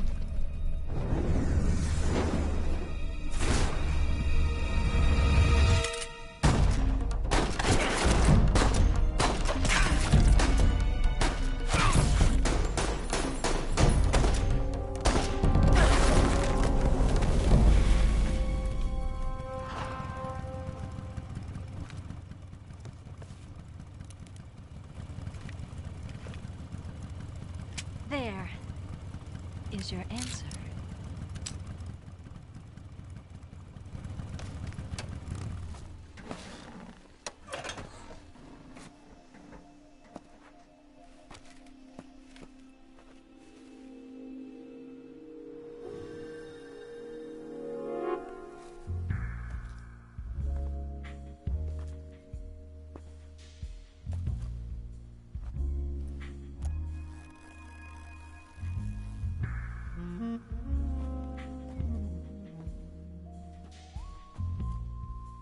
The name's Eva.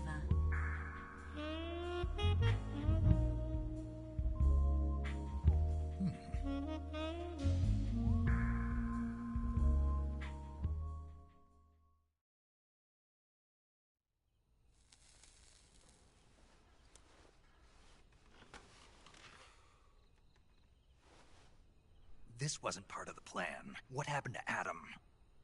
What's your code name? It's Snake. Snake, huh? Well, I'm Eva. Are you here to tempt me?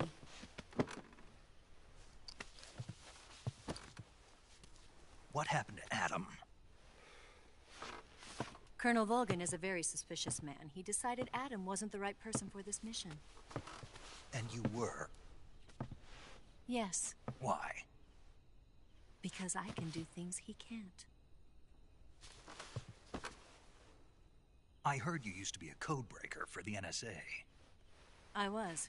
4 years ago, I defected to the Soviet Union with Adam. Mauser military. The broom handle. It packs quite a punch. Nice to have when you're on a bike. You held it sideways and used the muzzle jump to create a horizontal sweep. That was impressive. Bet you've never seen that technique in the West. It's imitation, isn't it? Yeah. It's a Chinese Type 17 pistol. Around here, even that's hard to come by.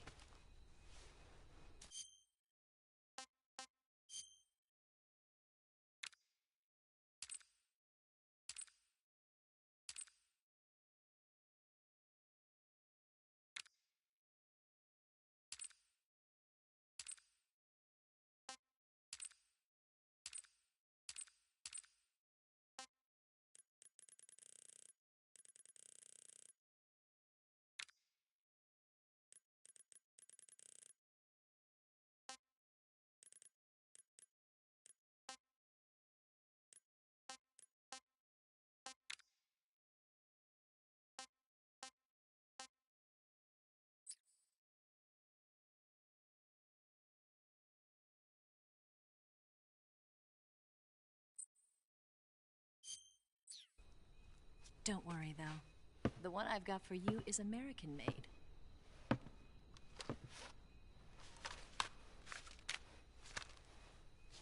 .45, huh?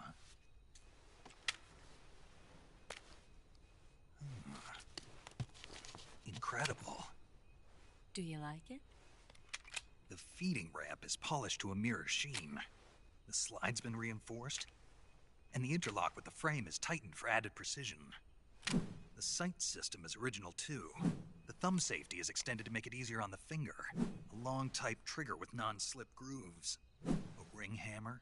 The base of the trigger guard's been filed down for a higher grip.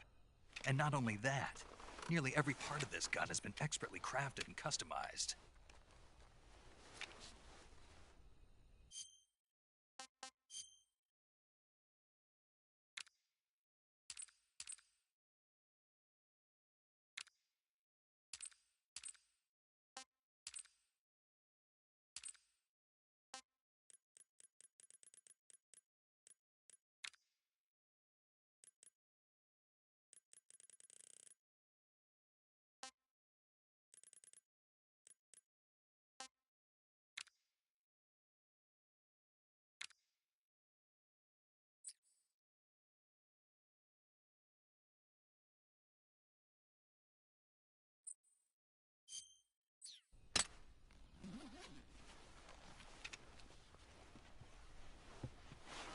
get something like this?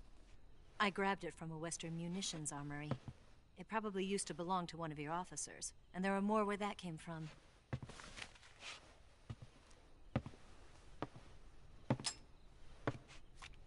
You had this with you, didn't you?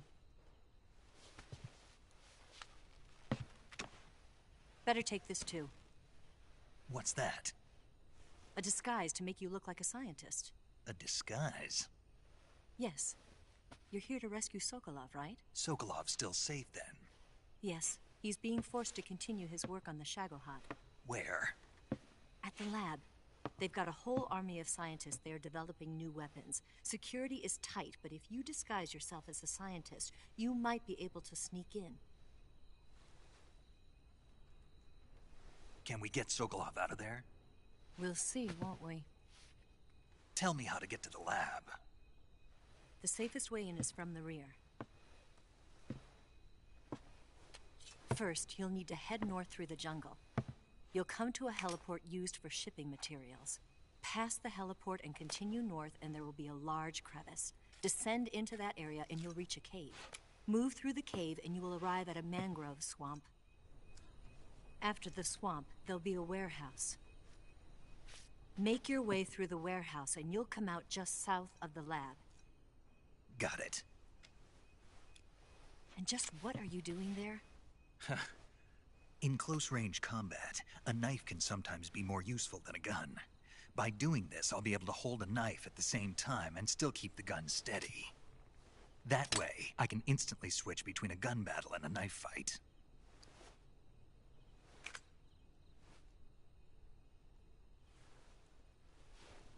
Right, let's get going.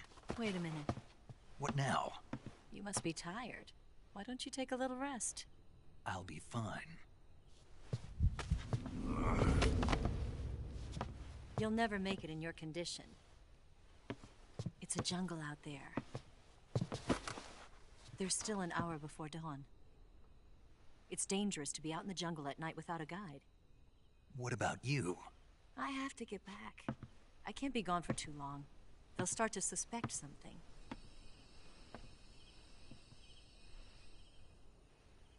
Don't worry. I'll keep you updated over the radio. That's it? My orders are to provide you with information. Nothing more. You look disappointed. All right, then. I'll do something special for you.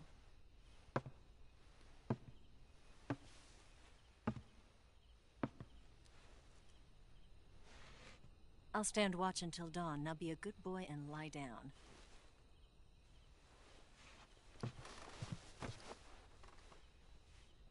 What's the matter? I don't know you well enough to trust you. How well do you have to know me to trust me? I don't know if I can trust anybody.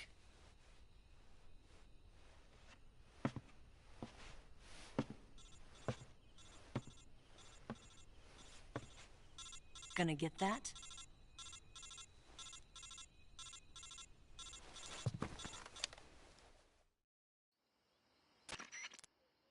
She's right, Snake. You should get some sleep.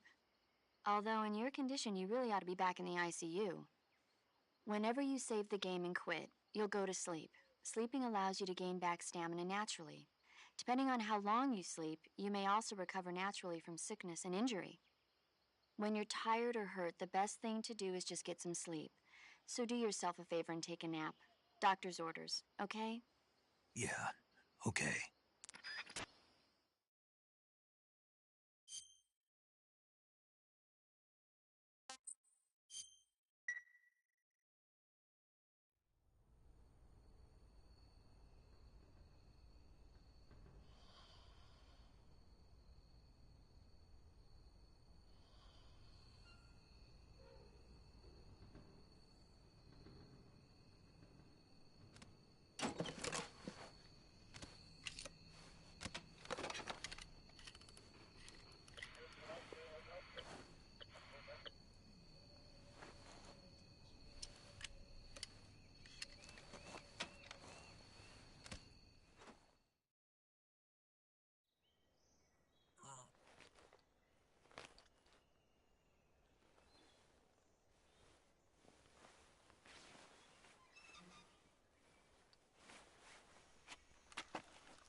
What's the matter? We're surrounded. I see 4 of them.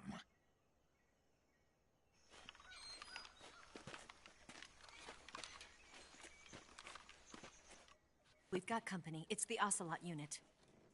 Let's get out of here. Hurry. Don't forget your gear.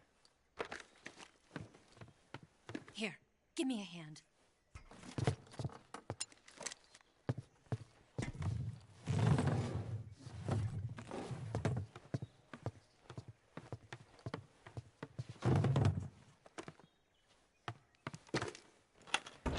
We can use this to get to the basement.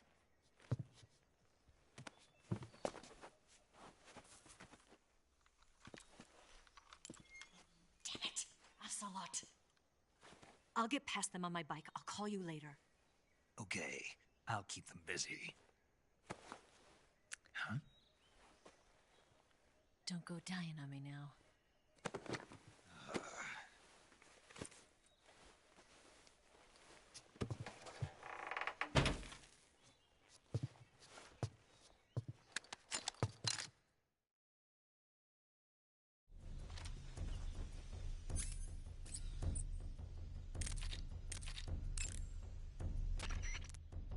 It appears you've been completely surrounded. Yeah, so I gathered. If Eva is to escape from there... Right. I'll have to take them all out. Snake, you must defeat all the Ocelots. That's the only way to ensure Eva's safe escape, as well as your own. But you're up against a lot of them. Don't try to take them head on. Approach them without being seen and dispatch them one by one. And don't forget to use your camouflage.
When you have a serious injury, like a gunshot wound or a burn, your maximum life will decrease.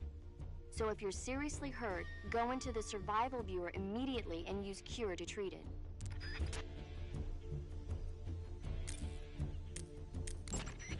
Snake, don't try to engage the Ocelots head-on. There are too many of them. If they surround you, you'll be finished.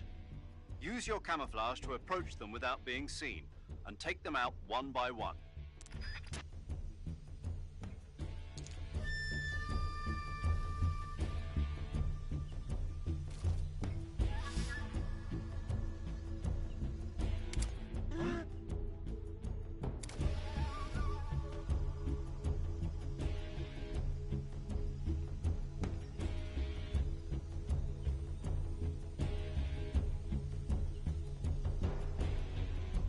Nothing here.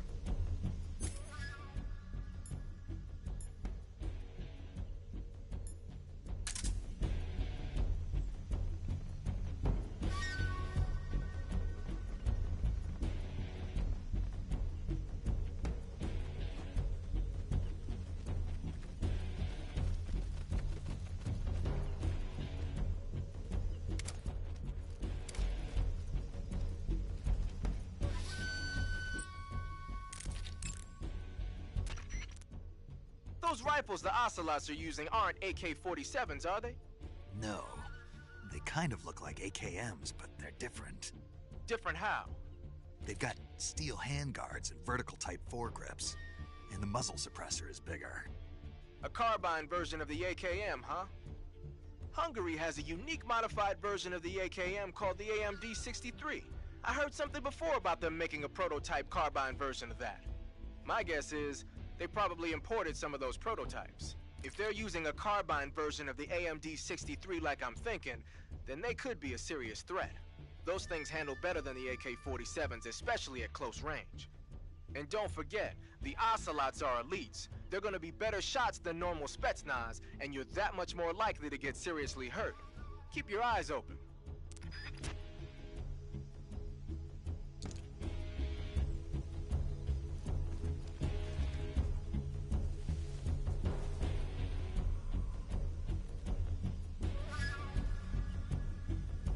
Move!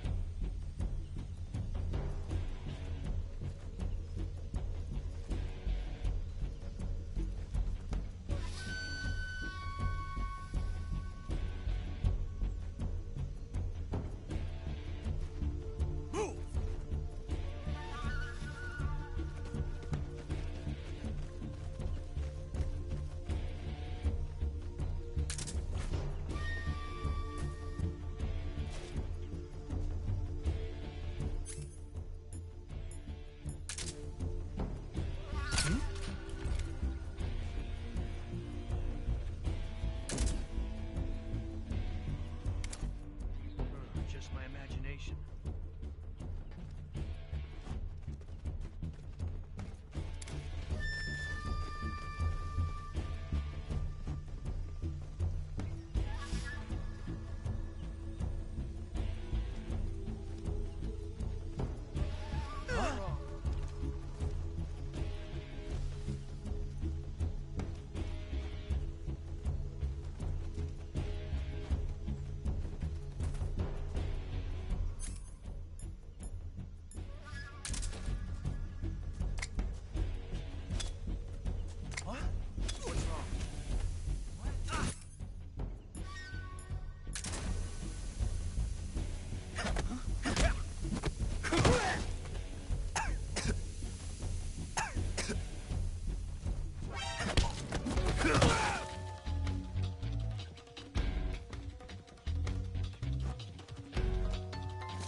first enter the cave through the crevice.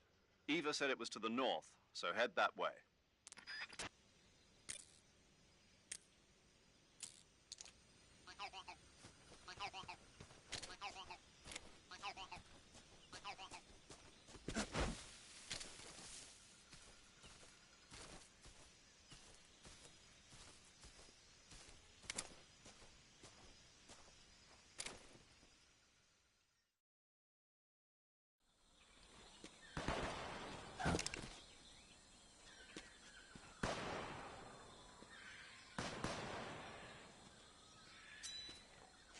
I've been waiting for this moment.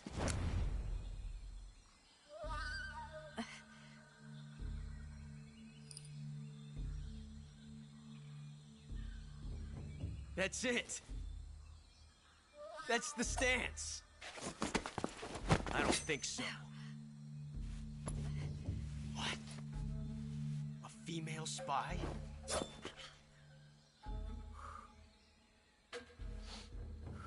This bitch is wearing perfume.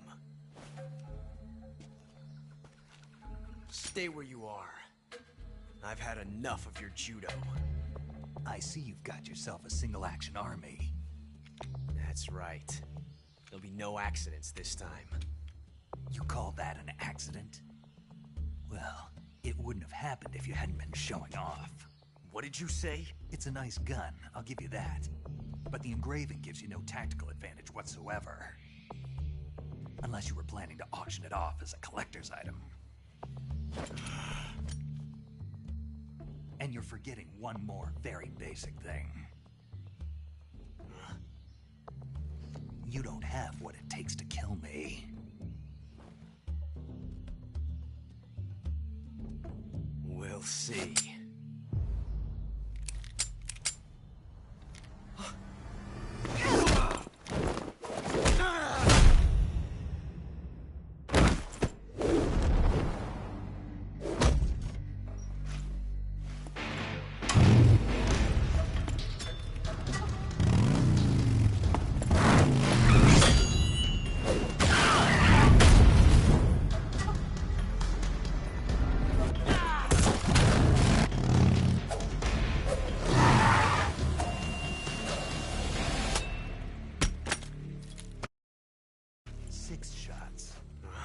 That thing only carries 6 shots. The Makarov carries 8. You have to get a feel for how many you have left.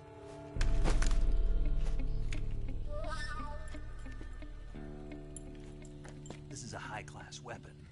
It's not meant for shooting people. Damn!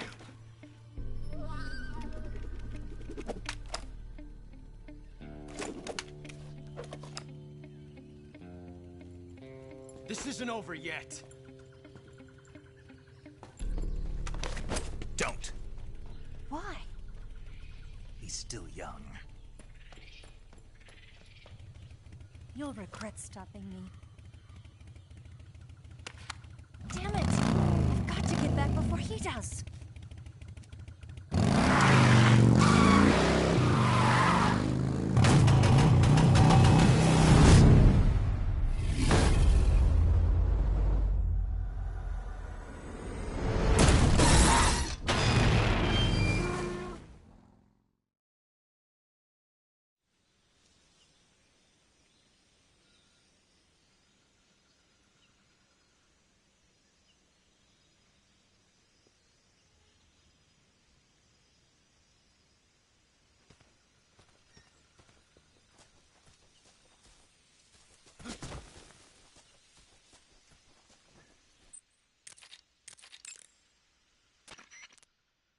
It looks like you've got rid of all the ocelots. Yeah. Now proceed with the rescue of Sokolov. According to Eva, you should start by going to the crevice to the north and... Can we trust her? What's that? Eva is with the KGB, isn't she? Can I really believe what she says? How do I know she won't double-cross me? There are no guarantees in espionage, Snake, only calculated guesses. At this point in time, the KGB stands nothing to gain by stabbing us in the back. So you're saying I can trust her? I'm saying the chance that she'll betray you is low. Of course, we checked the route she gave you against our own data. It looks like a pretty solid infiltration route, It makes good use of weak spots in the enemy's defenses. You shouldn't have any problems. Follow the route Eva showed you and proceed with the mission. Roger. First, enter the cave through the crevice. Eva said it was to the north, so head that way.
Freeze.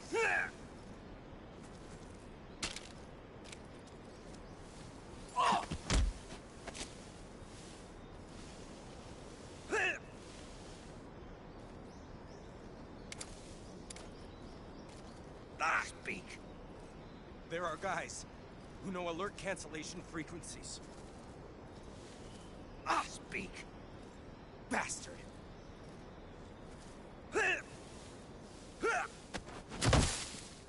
Freeze.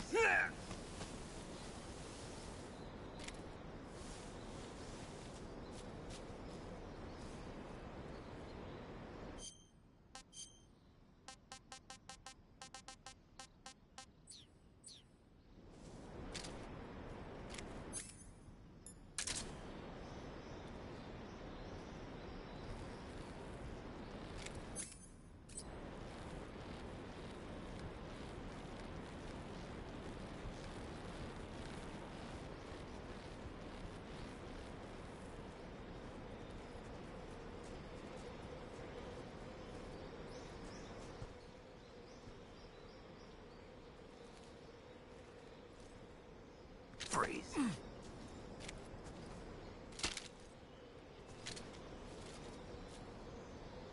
Don't shoot!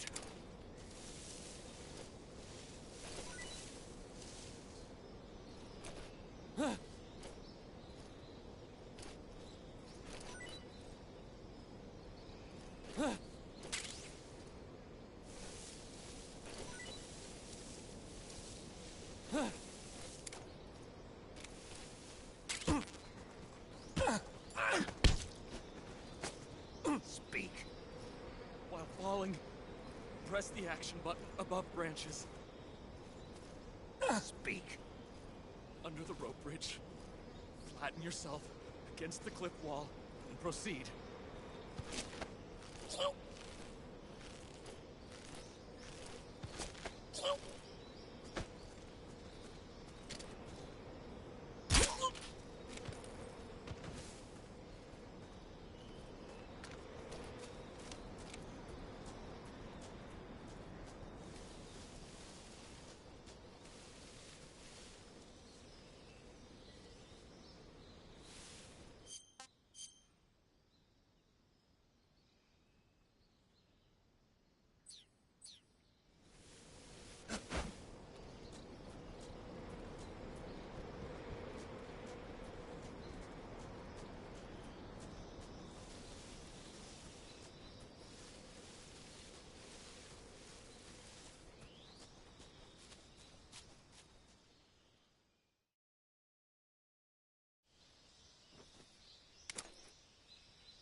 information.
Speak. If right hand gets...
Got the gun.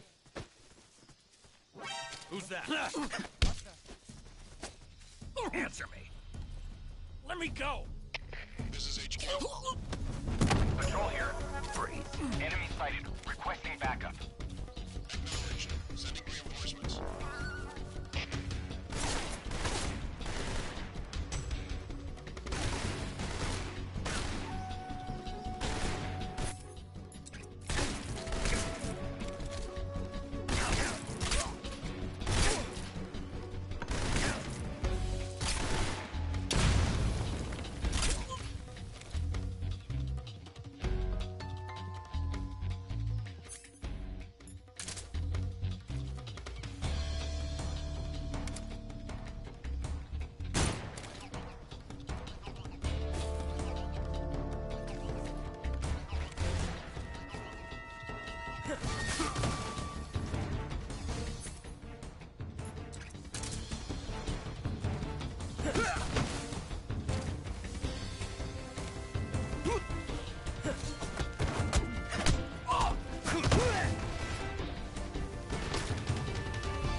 Can't complain.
Not too bad.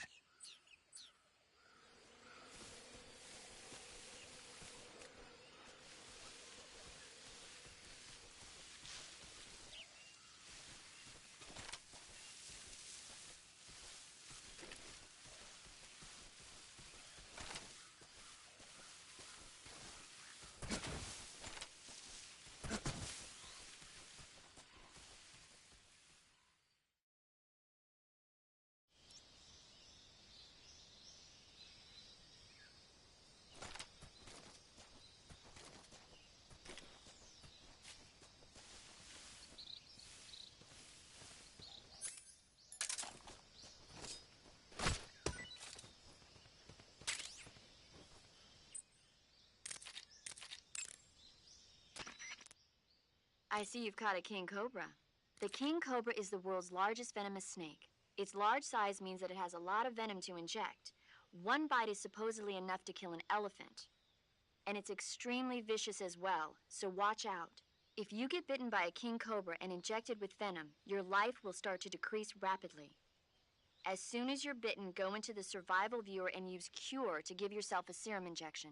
The king cobra's diet consists mostly of other snakes. Be careful, or you might end up as its next meal. Got it. So... What? How does it taste? Yep.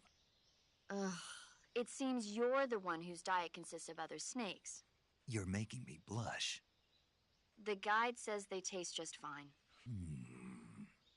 Ugh.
Eat food to recover stamina. Capture plants and animals to get food. I have information on the local plants and animals, so don't hesitate to ask.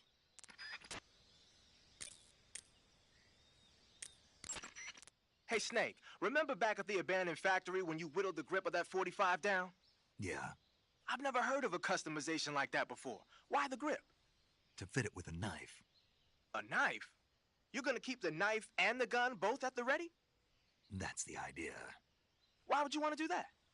Sometimes a knife works better in close proximity encounters. So I equip both at the same time. That way I can switch back and forth in an instant. Badass. So that's that. CQC.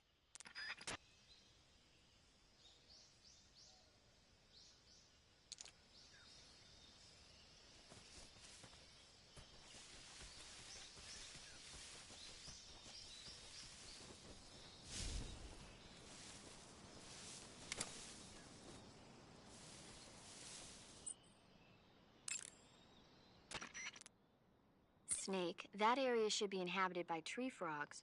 The tree frog is a green frog that's found throughout Asia.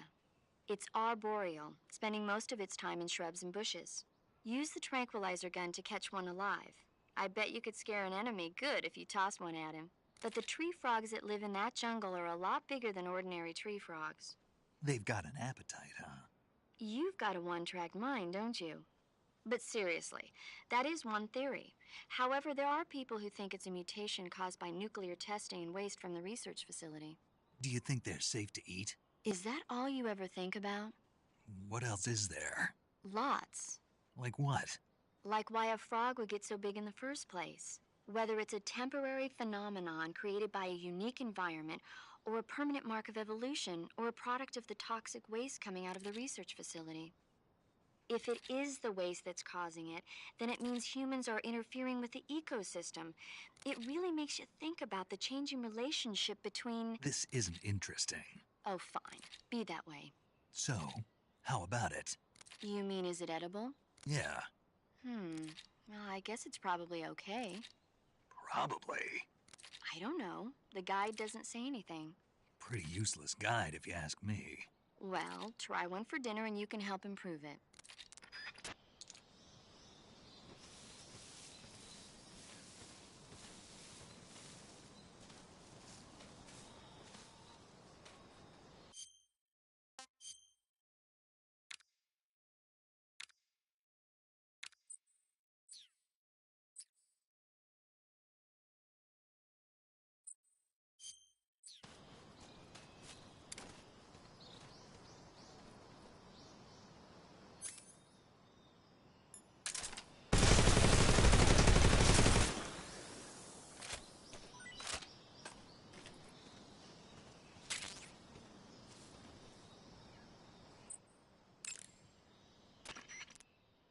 I see you caught a markhor.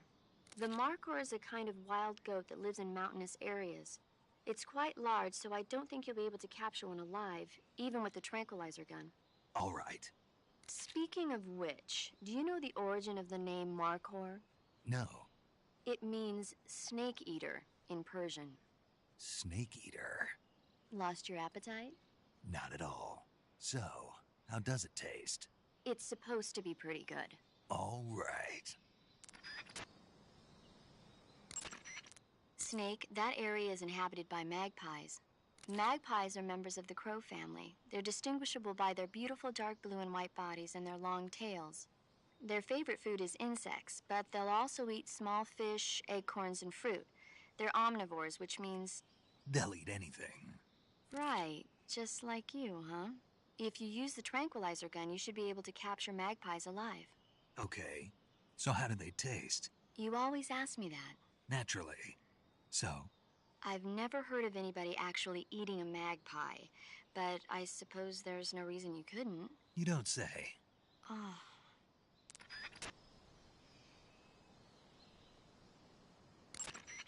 When you're bitten by a venomous animal such as a snake or a spider, or hit by a poisoned arrow, the poison will start to affect your body. Your life will decrease with each passing minute, so cure the poison as soon as possible. To cure poison, go into Cure in the survival viewer and inject yourself with a dose of serum. You can get serum from enemies. Either hold them up or shake their bodies down after you defeat them. I'm pretty sure you can also get serum by capturing the rabbits that live in that area.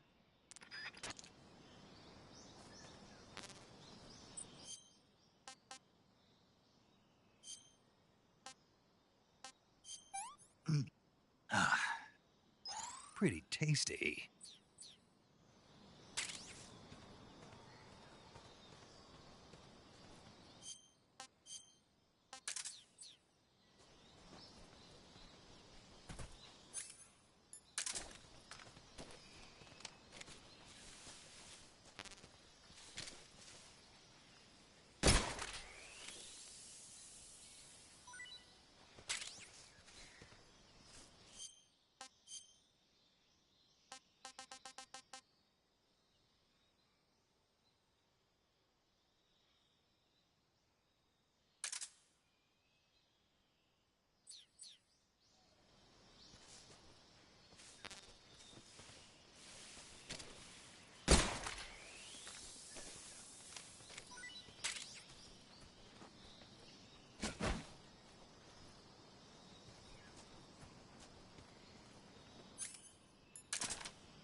Just my imagination.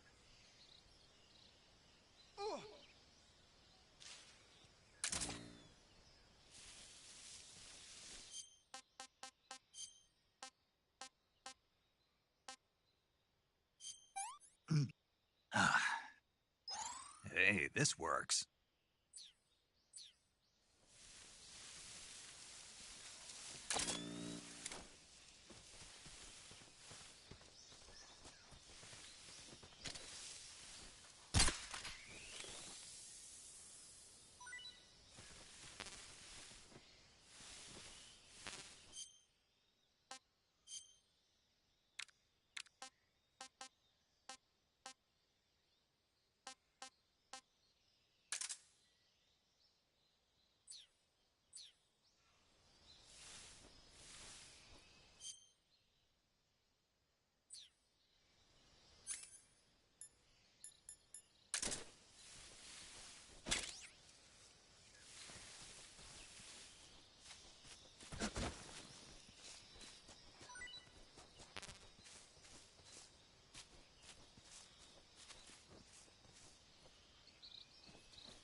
Speak.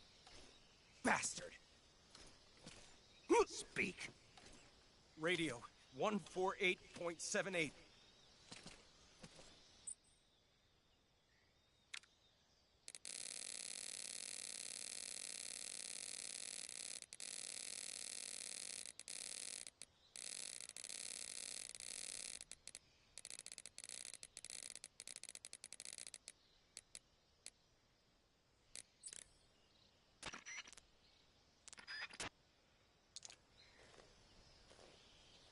Speak.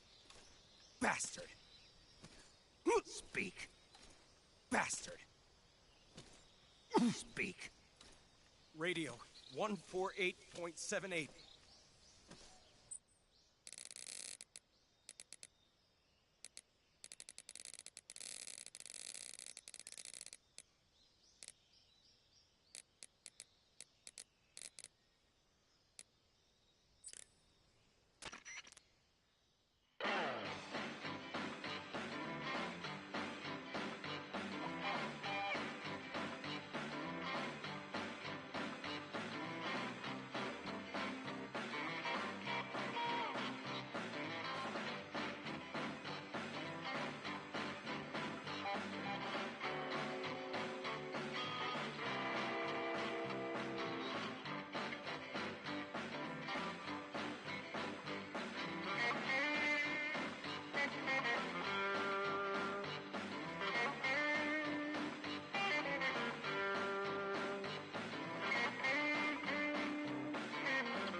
speak. Bastard!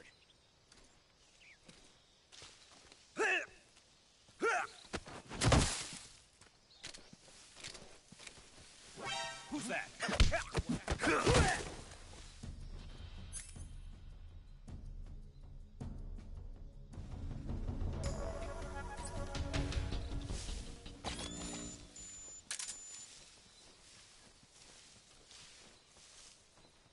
What's wrong?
That swamp seems pretty deep. It's probably deep enough to dive underwater and swim around.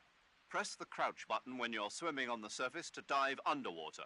The controls when you're underwater differ somewhat from when you're on land. The movement stick controls the direction you move in. Simply move the movement stick to move in that direction. Press the action button repeatedly to swim faster. This is useful when you're in a hurry. You can also press and hold the evade button to surface in an emergency. If you want to change the direction you're facing, you can use the camera stick to control the camera. Snake, you'll be helpless if a crocodile attacks you in the water. You can't see behind you when you're swimming, so if you're in a crocodile-infested swamp, keep an eye on your six. Also, by using your sensors, you should be able to detect crocodiles before they get too close.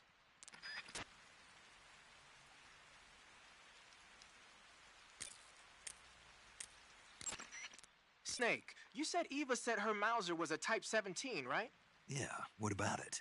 That model was produced in the 1920s in a weapons lab in the Shaanxi province in China. The cartridge part sticks out lower than the original to accommodate .45 caliber rounds. The barrel and chamber are a little bit thicker too. But most telling of all, it's got Chinese characters engraved on both sides of the frame like you saw. And that firing stance Eva was talking about where you hold the gun horizontally, that's a trademark of the Chinese. Just like you were saying, when you're firing in full auto mode, the muzzle jump effect gives you a horizontal strafing motion. They say it's especially deadly in indoor and close-range mop-up actions. The Japanese called it bandit shooting and used to dread it. Makes you wonder where she learned to shoot like that.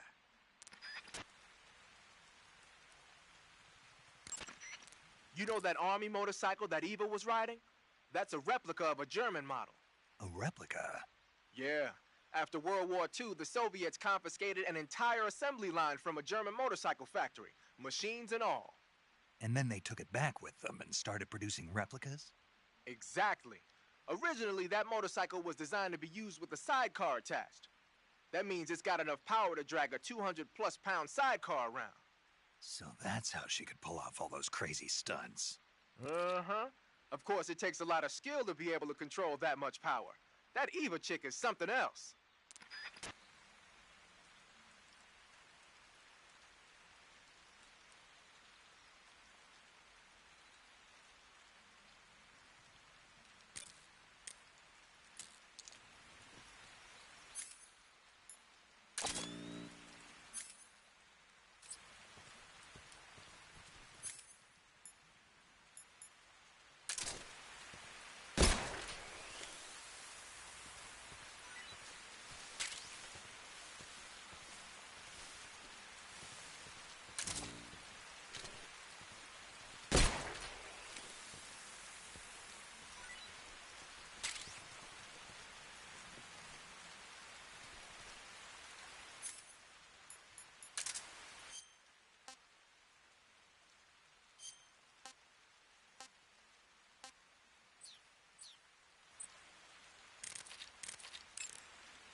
Wow, you caught a coral snake. The coral snake is a venomous snake that originally hails from the Americas. Its venom is a very potent neurotoxin, so don't let it bite you. If you do get bitten, go into the survival viewer right away and use Cure to neutralize the poison with a serum injection. The colorful red and black patterns on the coral snake are a warning sign. Apparently, the bright flashy colors and pattern let other animals know that it carries a deadly poison that keeps them from attacking. There are many animals that mimic the colors of known poisonous animals as a defense. See, by mimicking other poisonous creatures, they increase their chances of survival. There is another non-poisonous snake called the milk snake that borrows its coloring from the coral snake. Uh-huh.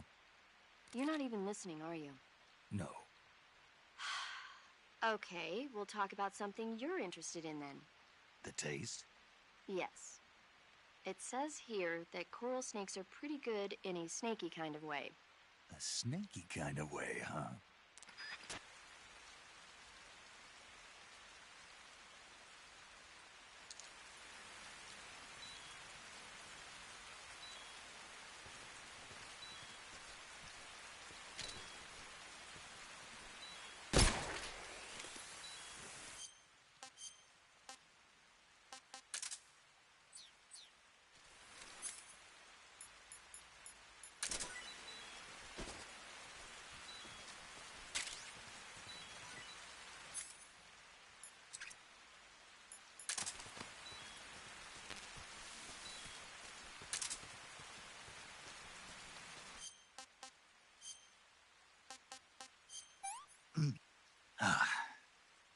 Pretty tasty.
Hey, this works.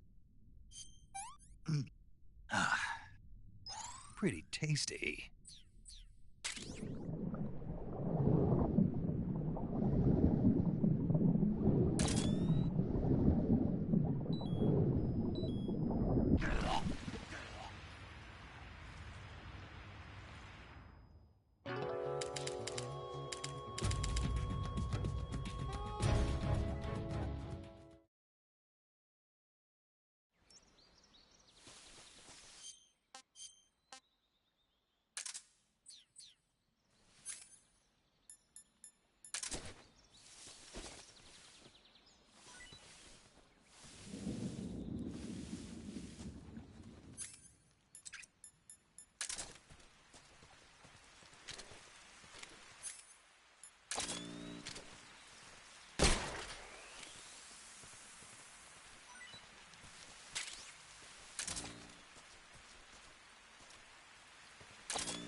That swamp seems...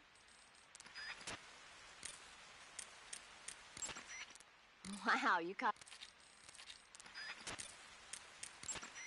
Snake, you said Eva... Snake, you'll be helpless if across... First, enter the cave through the crevice. Eva said it was to the north, so head that way. I see you've caught a coral I mean, a milk snake. The milk snake closely resembles the coral snake, but it's actually not venomous. Even so, you'll still take damage if it bites you, so don't get too close. So is there a way to tell the difference between a milk snake and a coral snake? It's pretty difficult. They really do look almost exactly alike. I guess if I had to pick something, I'd say it's that the milk snake is much less aggressive. Okay. Ah, I just thought of a better way. You're going to love this. What? Eat it. Eat it? Yeah. The guide says milk snakes don't taste very good.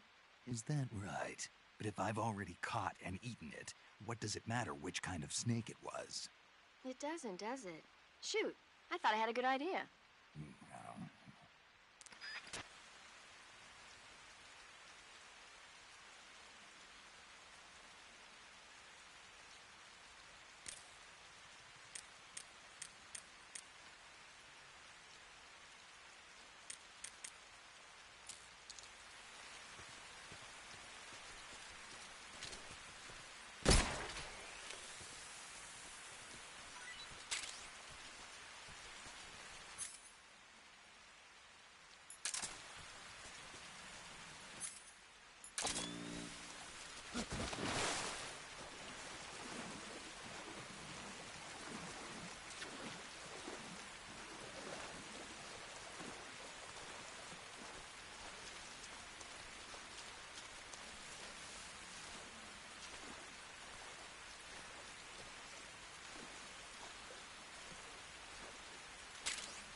Hey, this works.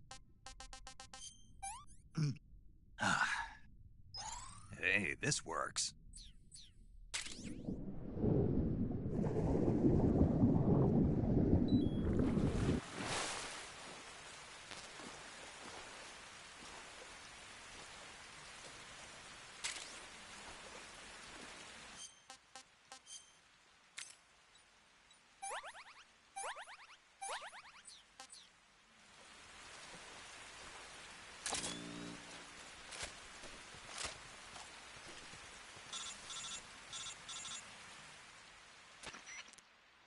Snake, are you there?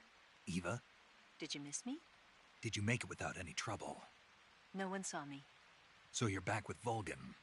In a matter of speaking. What about the boss? Yeah, she's here too. Better be careful. Thanks, I will. The boss and I get along pretty well, though. I guess we traitors have a lot in common. Why would anyone want to defect? Betraying your country like that, I just don't get it. Are you talking about the boss? Why do you do it? Weren't you born and raised in America? Yes, in a small rural town.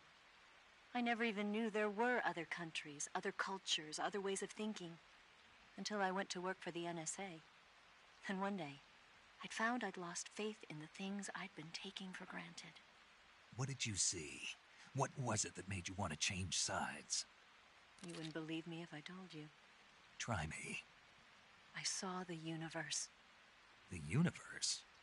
Not the actual universe. The universe as the intelligence community sees it. I realized that the gravity in this universe was holding me back. That's all. People and countries are both changed by their environment and by the times. That sounds like what the boss was saying. There's a world of difference between this country and America.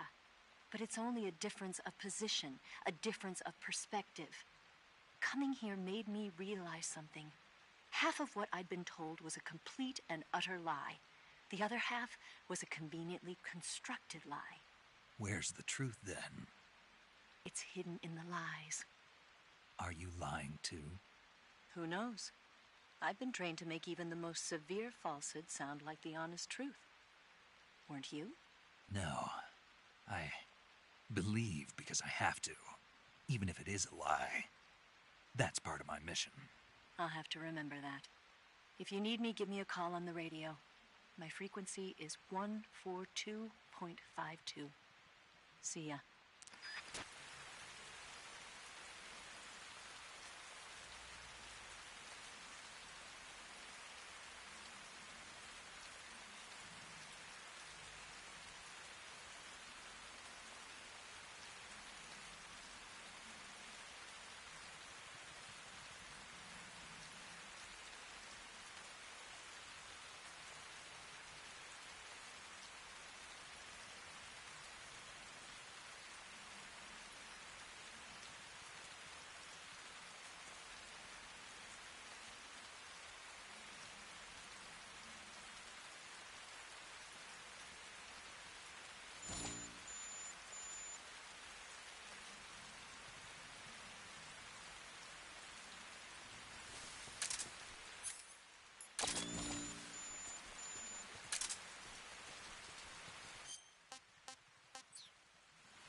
Hey, this works.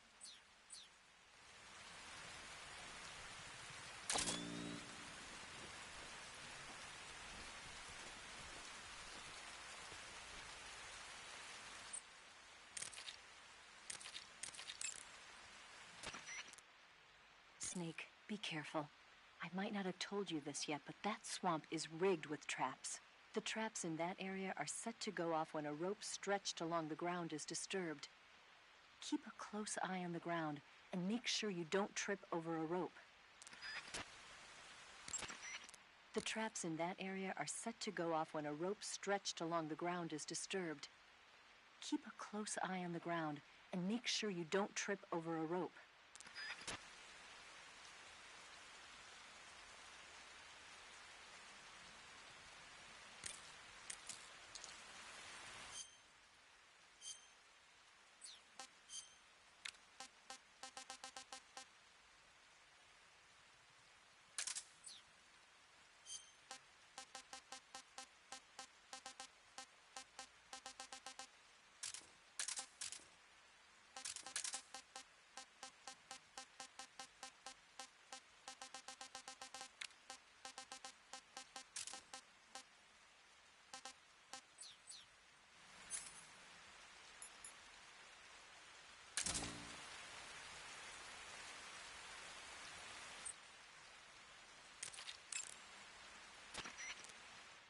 You know that army motorcycle that Eva was riding? That's a replica of a German model. A replica? A cap shaped like a crocodile head, you say? Yeah. What do you think? I think it's a great idea. You know, animal disguises are one of the oldest tricks in the book in the intelligence world. I don't know whether it's true or not, but I've heard that during World War II, the OSS used to use cow suits. Supposedly, they sent agents out to hide in herds of real cows so they could spy on enemy units as they passed by. Nowadays, I guess most people wouldn't even give a crocodile-shaped cap a second look. They think it was just a gag item. But if you use it the right way, it can be an effective weapon for spying. I gotta hand it to you, Snake. You're one sharp guy. You okay, Snake? Forget it. Huh?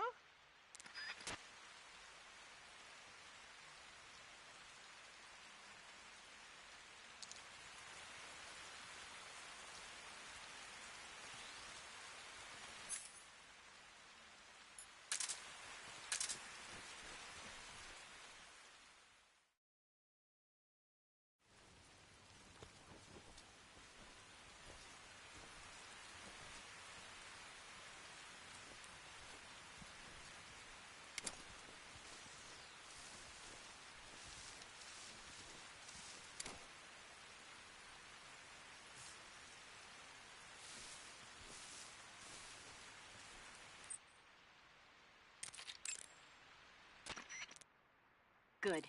You made it to Bolshaya Pust. The name Bolshaya Pust means something close to the Great Cavity. It probably got that name from the crevice to the north. There's a fortified area in the southern part of Bolshaya Pust that's strung with barbed wire. To the north of that is a relay station that serves as both a depot for material shipments and a communication facility. The crevice leading to the cave is located to the north of the relay station. Head north.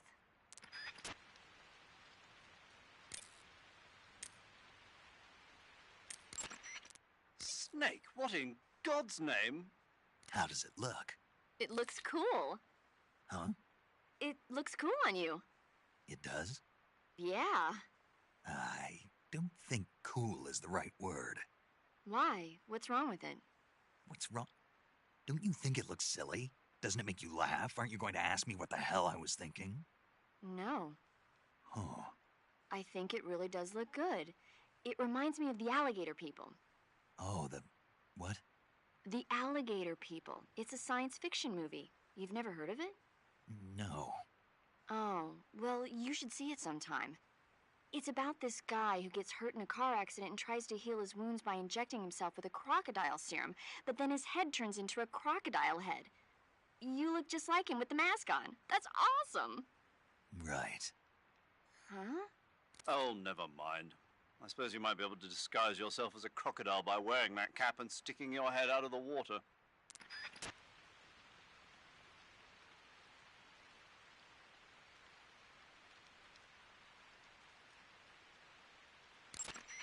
First, enter the cave through the crevice. Eva said it was to the north, so head... The crevice that leads to the cave is to the...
Snake, be careful.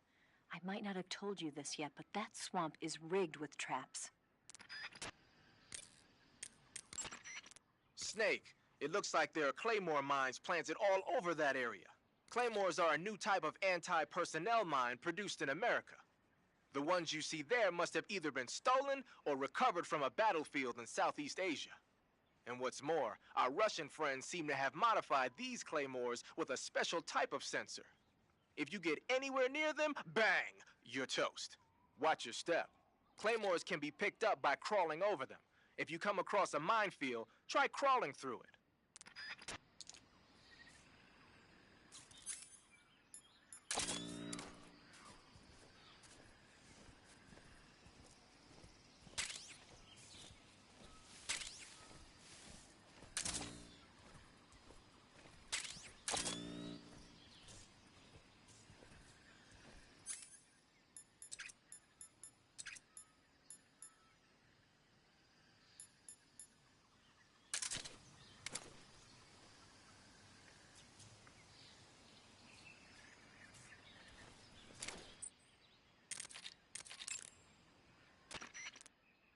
That area is reportedly planted with claymore mines. Claymores pack quite a punch. Don't risk heavy injury. Be careful. Claymores are not completely buried in the ground. If you look closely enough, you can tell where they've been hidden. You can also pick up claymore mines by crawling over them. It'll be useful if you recover a few of the enemy's traps. That area is reported...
Speak. There are lots of traps around here.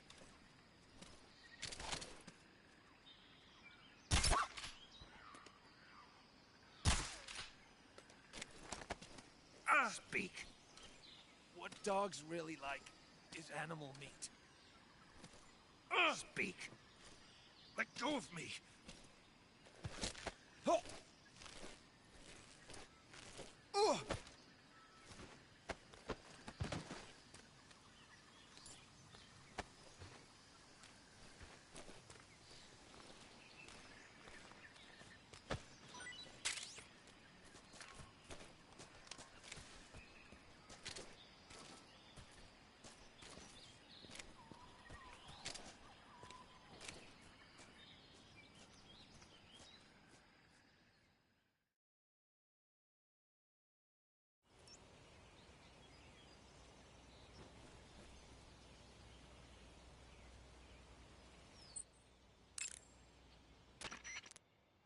Good. You've reached the relay station, but stay alert. That station is an enemy strongpoint. The security is bound to be tight. But there's no other way to get to the crevice if I don't make it through. Exactly. The crevice leading to the cave is in the north of that area. Find a way to slip past the enemy and head north.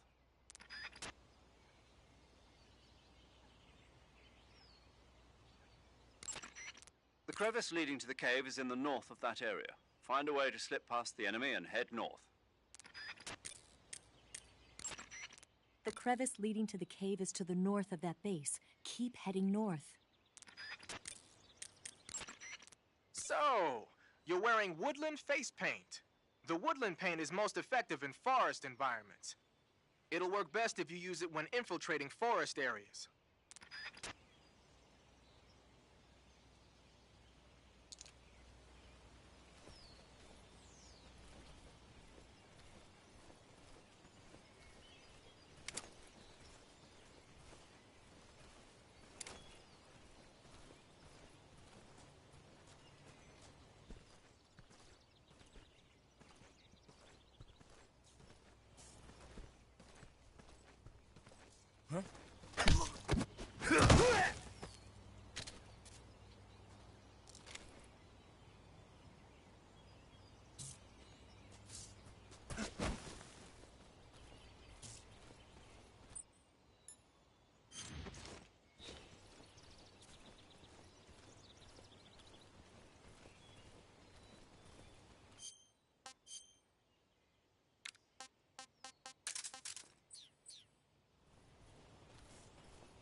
The enemy. HQ, respond. This is HQ. Patrol here. We're under enemy fire. Enemy's position is unknown. Going into alert formation. Sending reinforcements. Use extra caution.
that?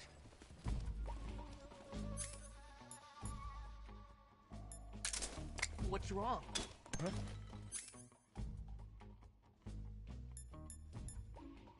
What's that sound?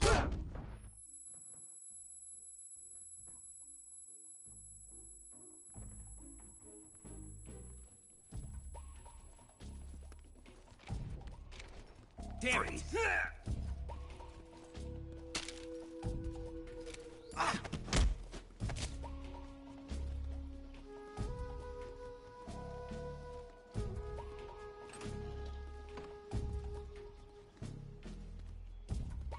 Speak.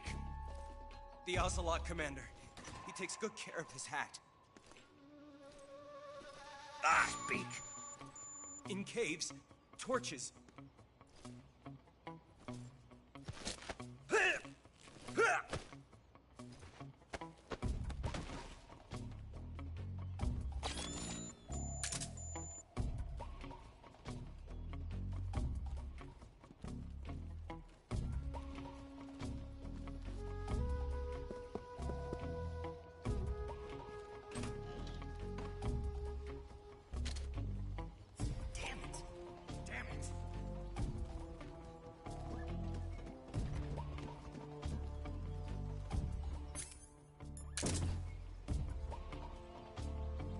What's wrong?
Who's that?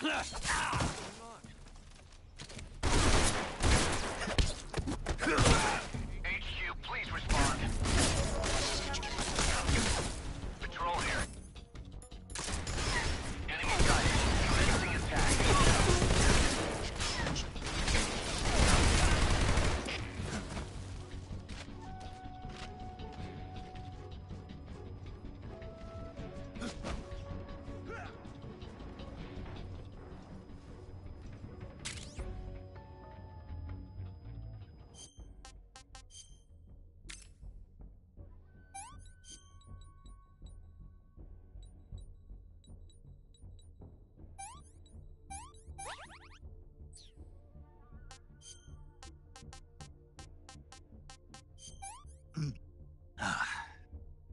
Pretty tasty.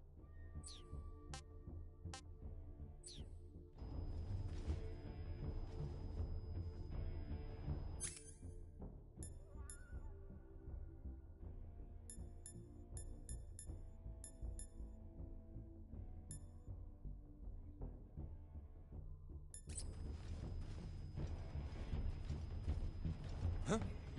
Huh? Is that him? Huh?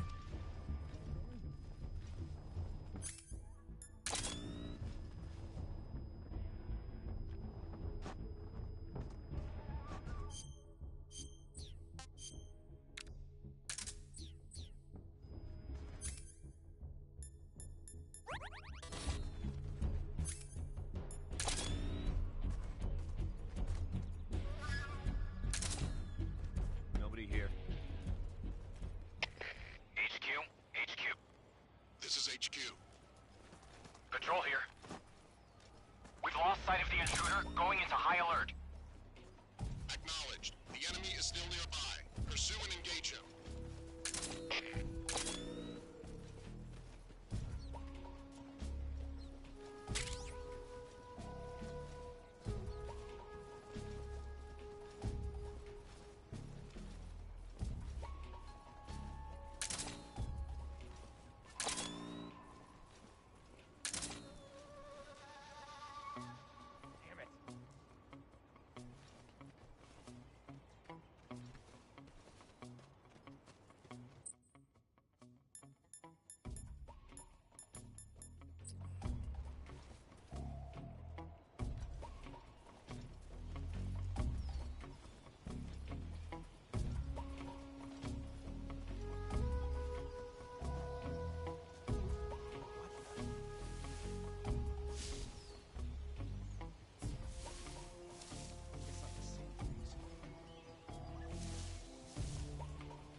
Snake, that building next to you is an enemy armory.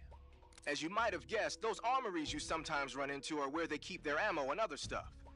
If you take out an armory, the enemy units in the area will have their ammo supply cut off. And if they know they're on their last leg, they'll use ammo a little more sparingly in a gunfight. Bottom line, if you blow up an armory, the enemy's firepower decreases. By destroying an armory, you can cut off the enemy's supply of ammunition. That should make your job a lot easier.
Ah, you're using the survival knife.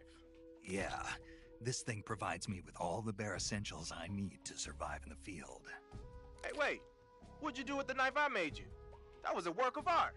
It had matches and fish hooks and thread and stuff in the grip. Sorry to have to tell you this, but that thing is useless in a fight. No way. Really? Yeah, when the grip is hollowed out like that, there's not as much space to stabilize the blade. So the joint between the blade and the grip is weaker. That makes it easier to break. I get it. You're right. With your knife, you don't have to worry about it breaking no matter how much you swing it around. So the important thing is durability. Man, I gotta write this stuff down. Next time, I'll make it so the matches and fish hooks go in the sheath instead. Ah.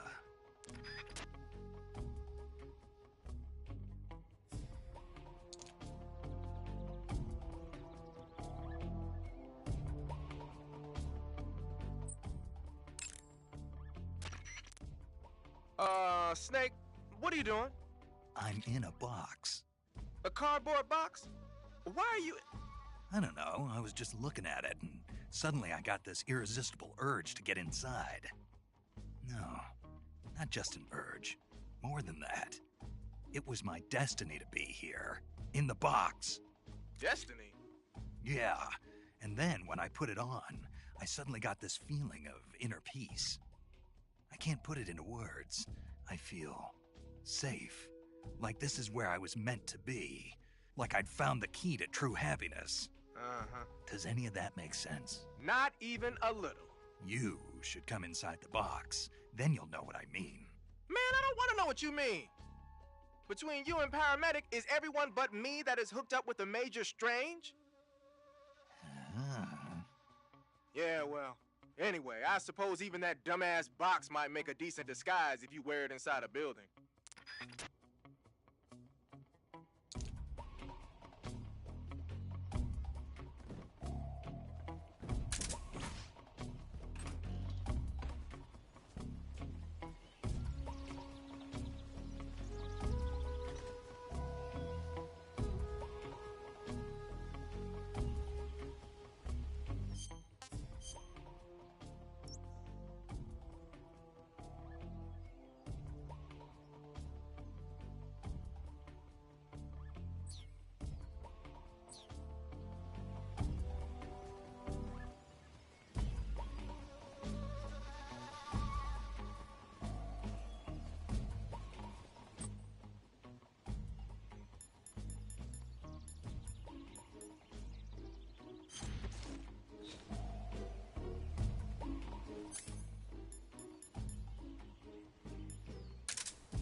Who's that?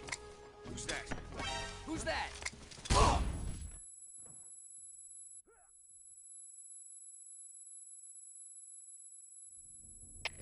HQ, respond.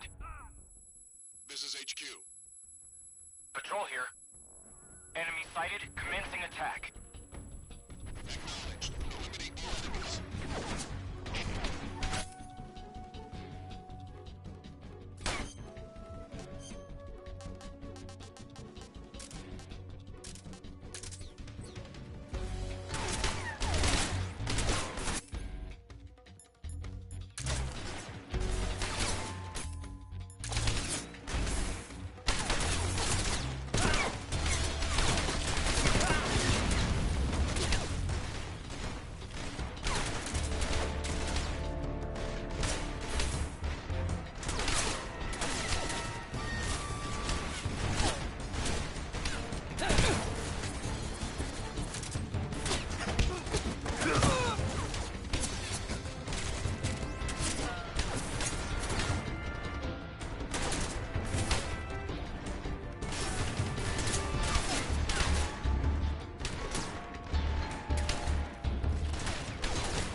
him?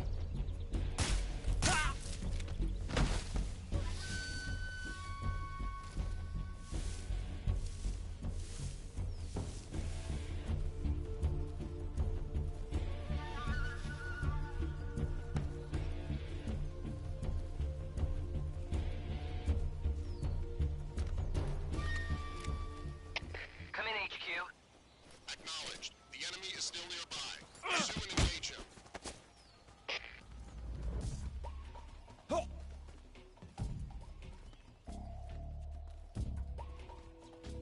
Speak.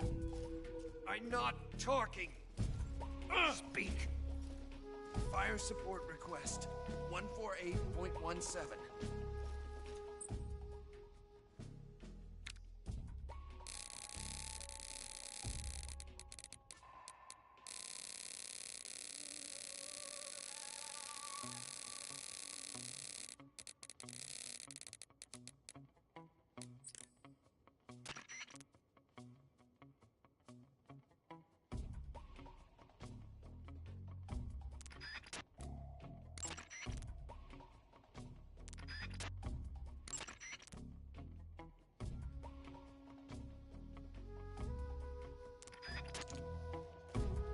Speak.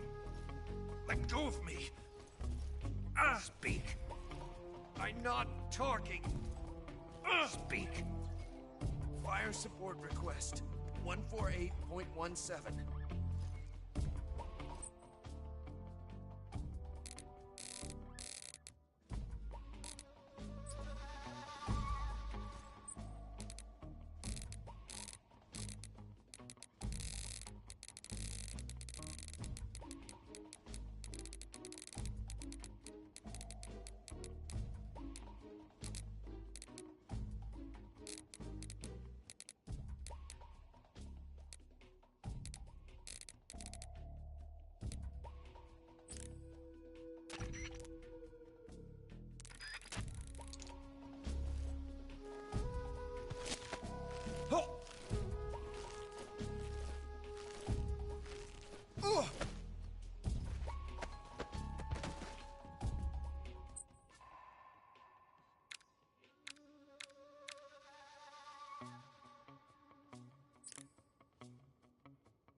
that?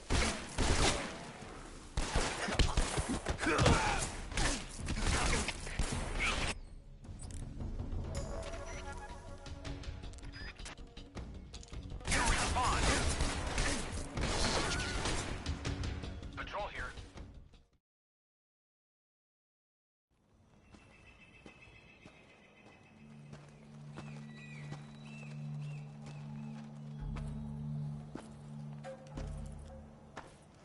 Ah, you're here at last.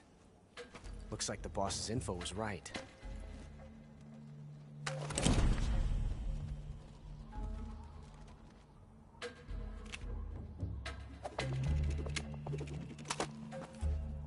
Twice now you've made me taste bitter defeat.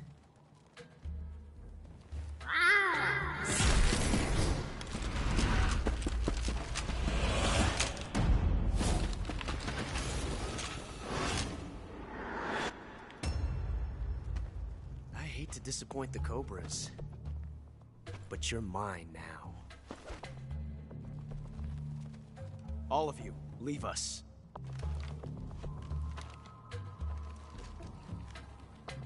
It's just you and me. No one to get in our way. Ocelots are proud creatures. They prefer to hunt alone.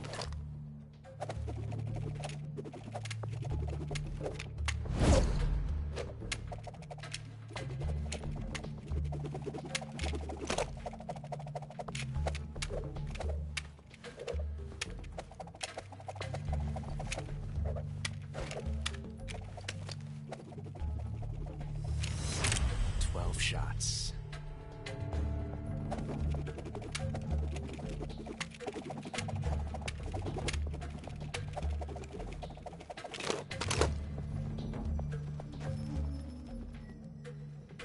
This time I've got 12 shots.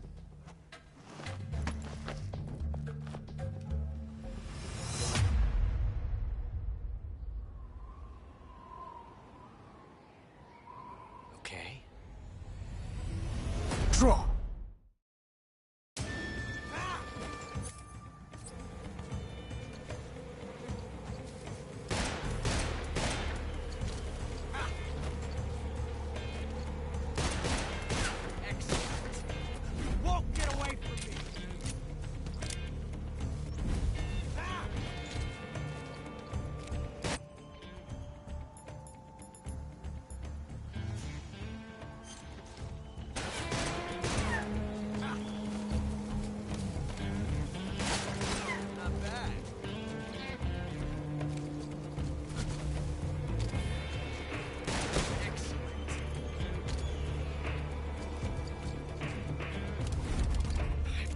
Tension like this before.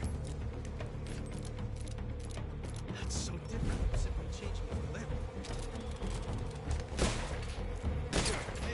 Coming die!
tasty.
Hey, this works.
Snake, what's your status? Snake!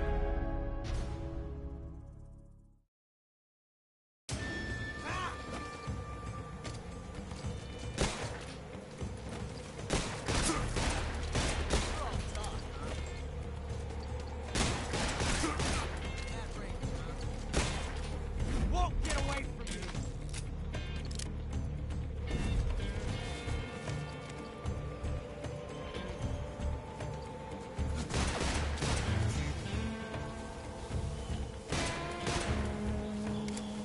Disappointing.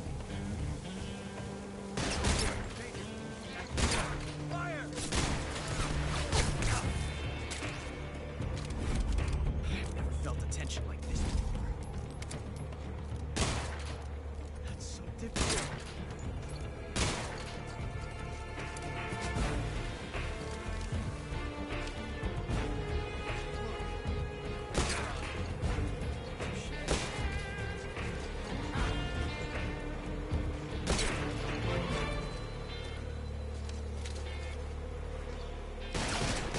Not bad.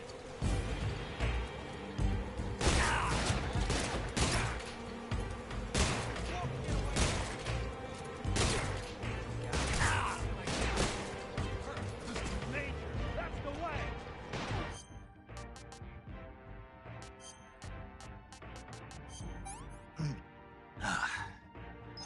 Hey, this works.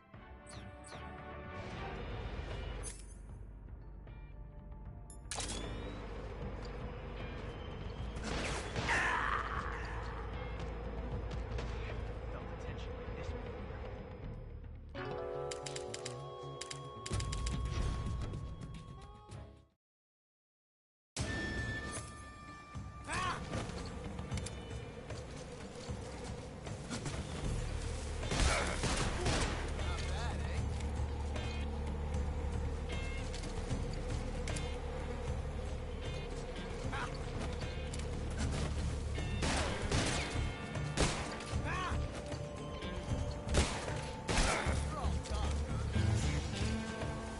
Won't get away from me! I'll back you up.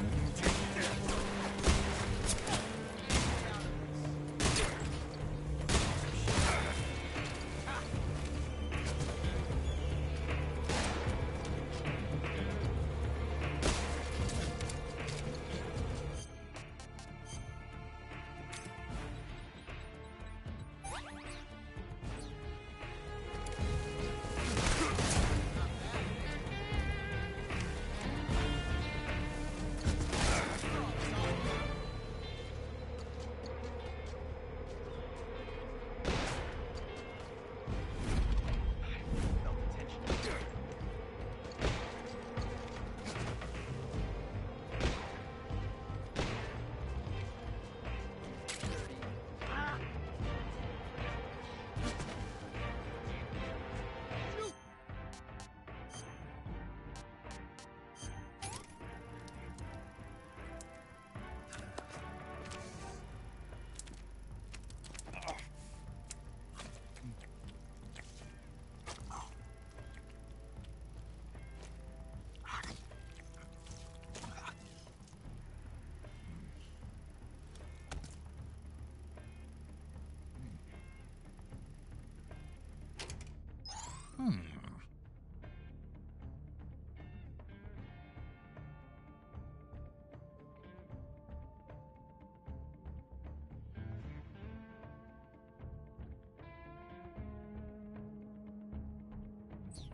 Son of a...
Snake, the only way to proceed is to fight. You have to defeat Ocelot.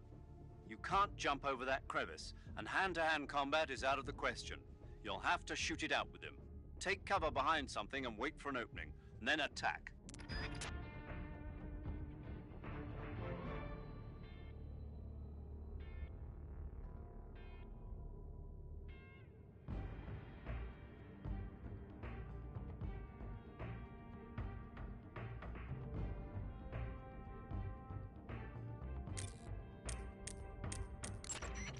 Ocelot is a force to be reckoned with. Don't even think about running away. The only way to proceed with the mission is to defeat him. They say that Ocelot can hit targets hiding behind obstacles by using ricochet shots. Rocks and trees won't protect you. If you stay too long in the same spot, you'll only be making yourself an easy target. Don't stand still. Keep moving.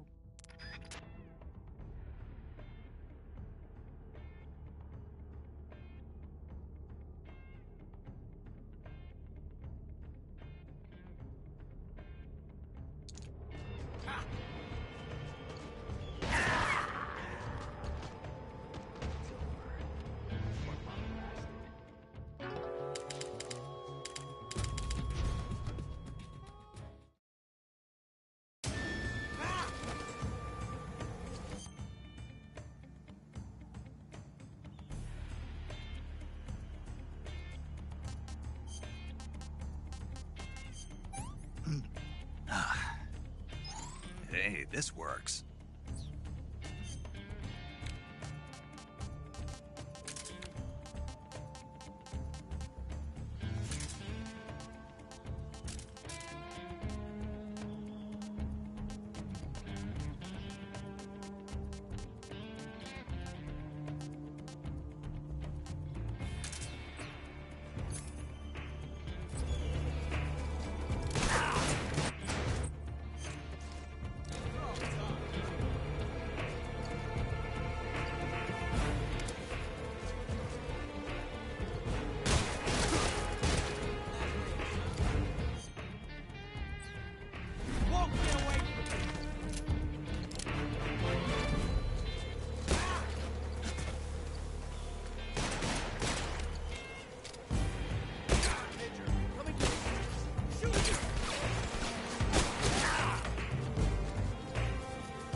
Damn it. He found us.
You were lucky.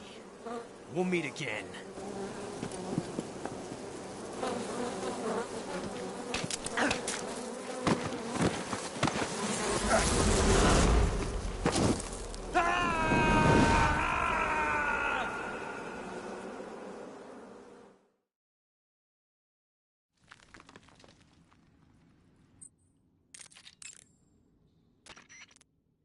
Snake, are you okay? Snake! Major. Snake. Are you all right? You're not hurt? No. That was a hell of a drop, but I'm fine.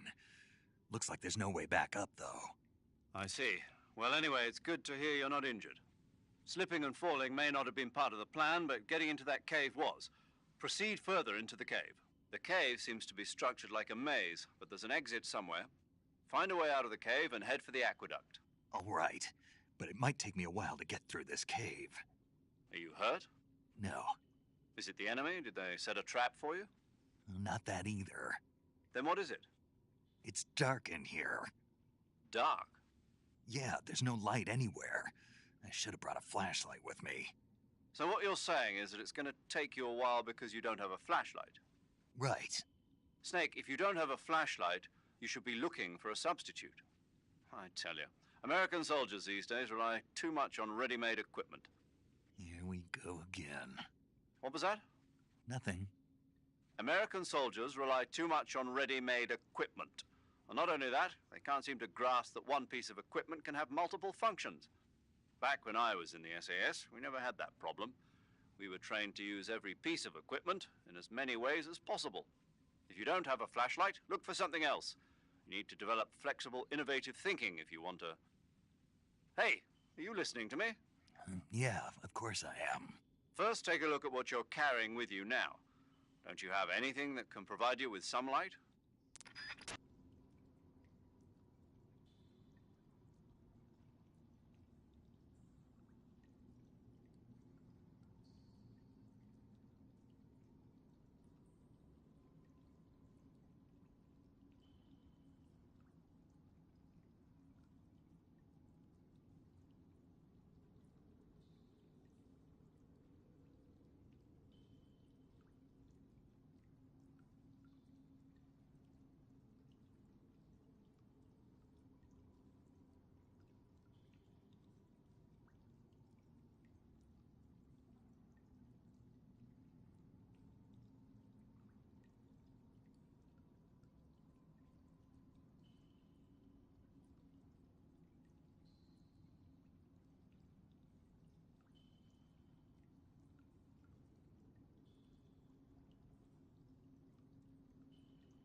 Snake, are you all right?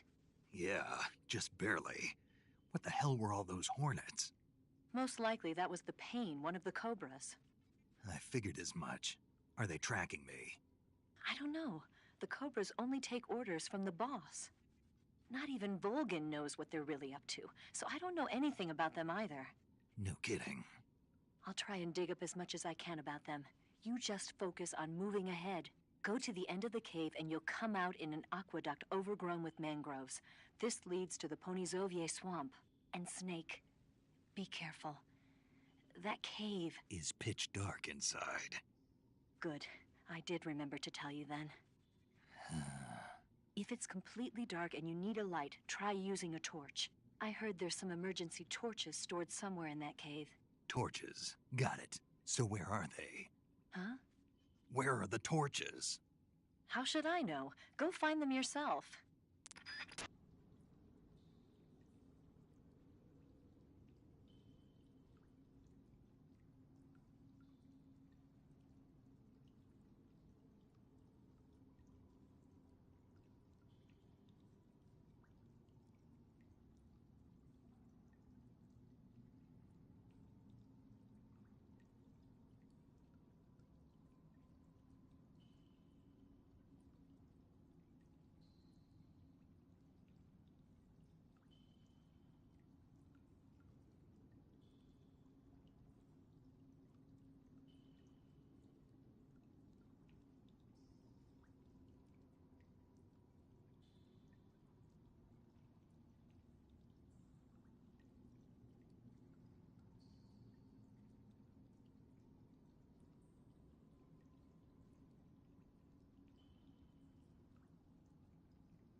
You're wearing the tiger stripe pattern camouflage, huh?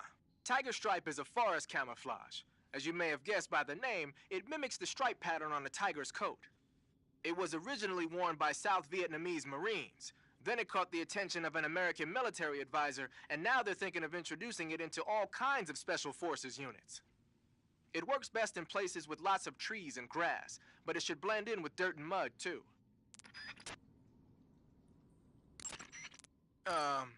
You mean you're not wearing any face paint? You can take off your face paint by selecting No Paint from Face. Just select No Paint when you want to skip wearing any face paint at all. But your camo index is never going to be as high without face paint as it is with it. Unless you want the enemy to see you, you ought to be wearing face paint. That cave is known as Chornaya Peshara. In Russian, Chornaya Peshara means the black cave from which cold wind blows. It's a magma cavern formed millions of years ago, back when Salinoyarsk was the site of volcanic activity. The structure of the cave is pretty complex, but you should be able to find the aqueduct if you keep moving inward. Head toward the interior of the cave.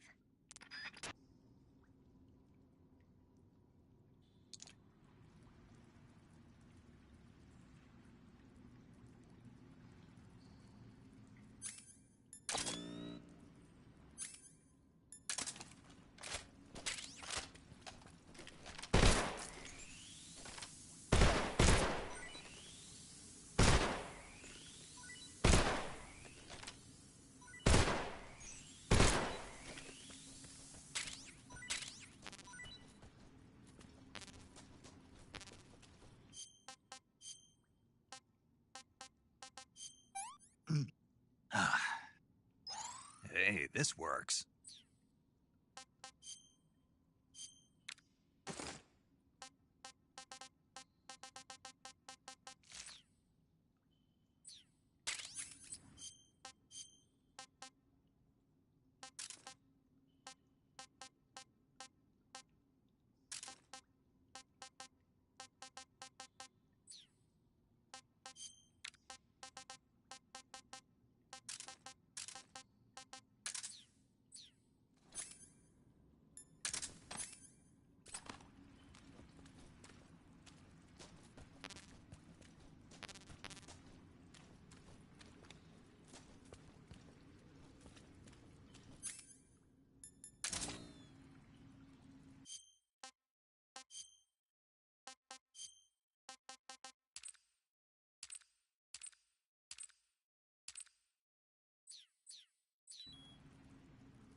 Pretty tasty.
Pretty tasty.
The cave seems to be structured like a maze, but there's an exit somewhere. Find a way out of the cave and head for the aqueduct. The cave seems to be structured like a maze, but there's an exit somewhere. Find a way out of the cave and head for the aqueduct. Go to the end of the cave and you'll come out in an aqueduct overgrown with mangroves. This leads to the Ponizovye swamp. Eva, where are you now? I told you, didn't I? I'm right near the Colonel. Pretty weak answer, if you ask me. I suppose you're right. Eva. Snake, I'm under orders to cooperate with you, but that doesn't mean I have to tell you everything I know. I would assume the same applies to you, too.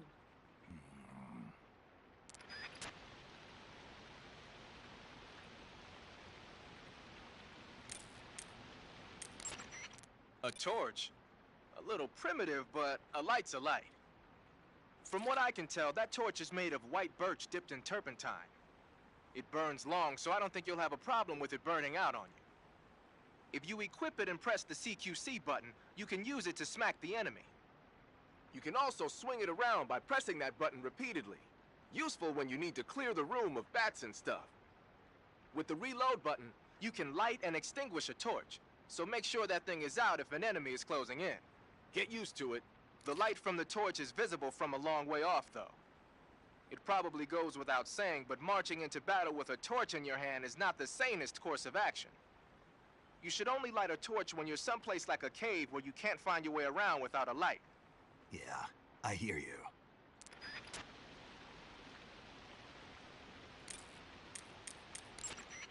I see you have a calorie mate. Calorie mate? The thing you're holding now? Oh, the little block that looks like a cookie? Try it, it's pretty good. Okay. But what is this thing? Never seen anything like it. Calorie Mate is an energy supplement that contains all the proteins, lipids, vitamins, carbohydrates, and minerals needed for a balanced diet. It's a well-balanced food. Because of that, it's just perfect for giving your body the nutrition it needs in combat. It sounds like a space-age food. Real astronaut food is not very good, but that should taste fine. Yeah, and it'll help balance out all this jungle food I'm eating. It's easy and quick to eat, so it's perfect when you're running late for an important mission in the morning. I've never been late for a mission. Really? Aren't you always keeping people waiting? Huh? Furthermore, one of Calorie Mate's biggest advantages is that they are all exactly the same portion size. So no matter how you eat it, you always get the same nutrients, flavor, and calories. Each Calorie Mate has a set number of calories, so it's easy to keep track of your calorie intake.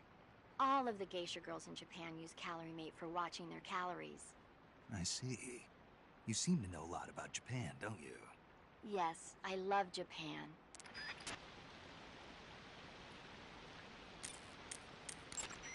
Go to the end of the cave and you'll come out in an aqueduct overgrown with mangroves. This leads to the Ponizovye swamp.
Pretty tasty.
tasty.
That's tasty.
caught you at last. We are the sons of the boss. I am the pain.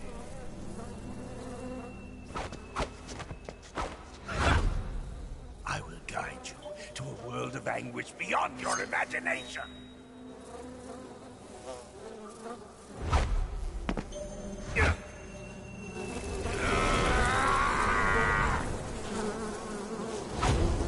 Let's get started.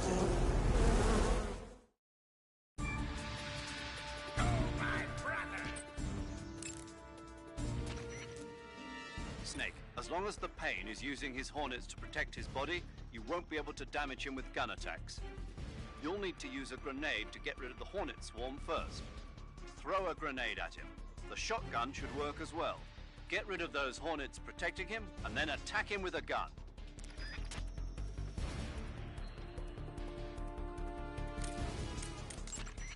The Pain has the power to control swarms of Hornets at will. Watch out for his Hornet-based attacks. The Pain is said to possess the power to control his Hornets at will. Watch out for insect-based attacks, especially his so-called bullet bees.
Pretty tasty.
This tastes great!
Snake, don't quit on me now.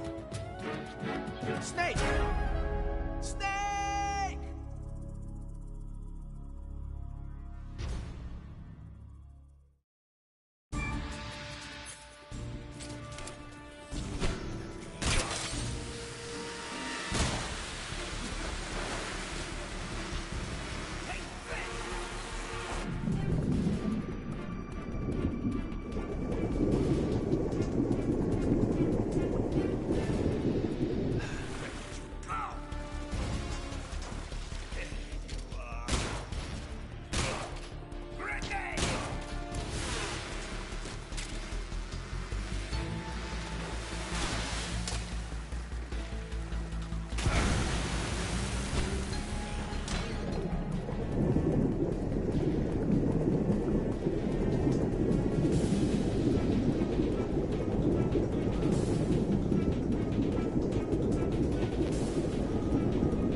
Pretty tasty.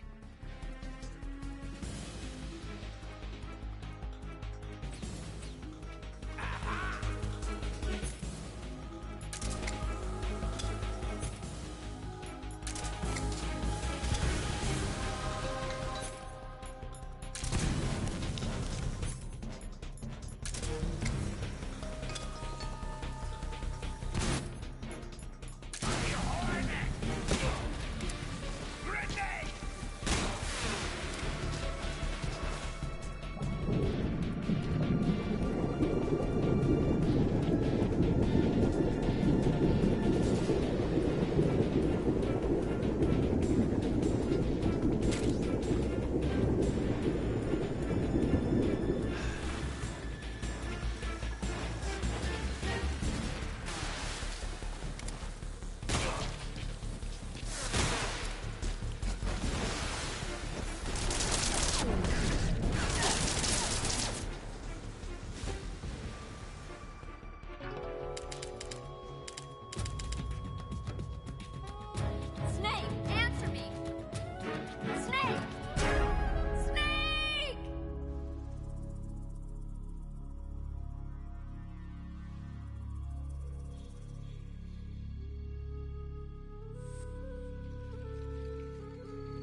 Snake, watch out for those bullet bees. Bullet bees are the name the Pain gives the special hornets he raises inside his own body. And if they get into your body, your wounds will become worse and worse until you get rid of them. If you're afflicted by bullet bees, go into the survival viewer immediately and use Cure to dig them out with your knife. Once the bullet bees are out, don't forget to apply styptic and disinfectant to the wound.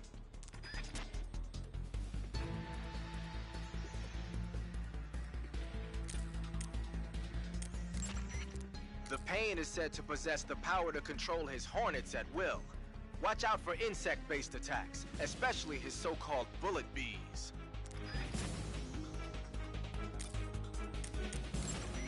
The Pain has the power to control swarms of hornets at will. Watch out for his hornet-based attacks.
Pretty tasty.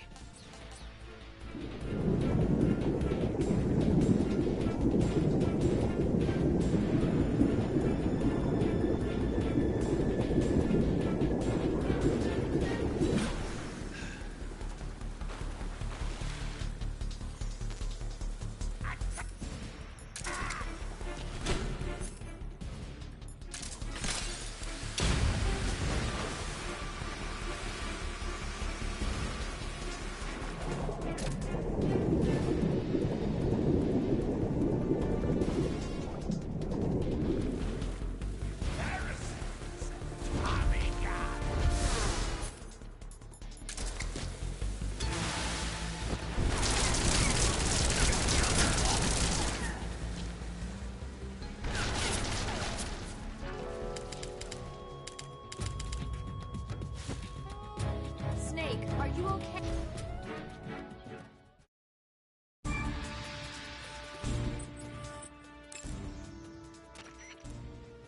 You going to save?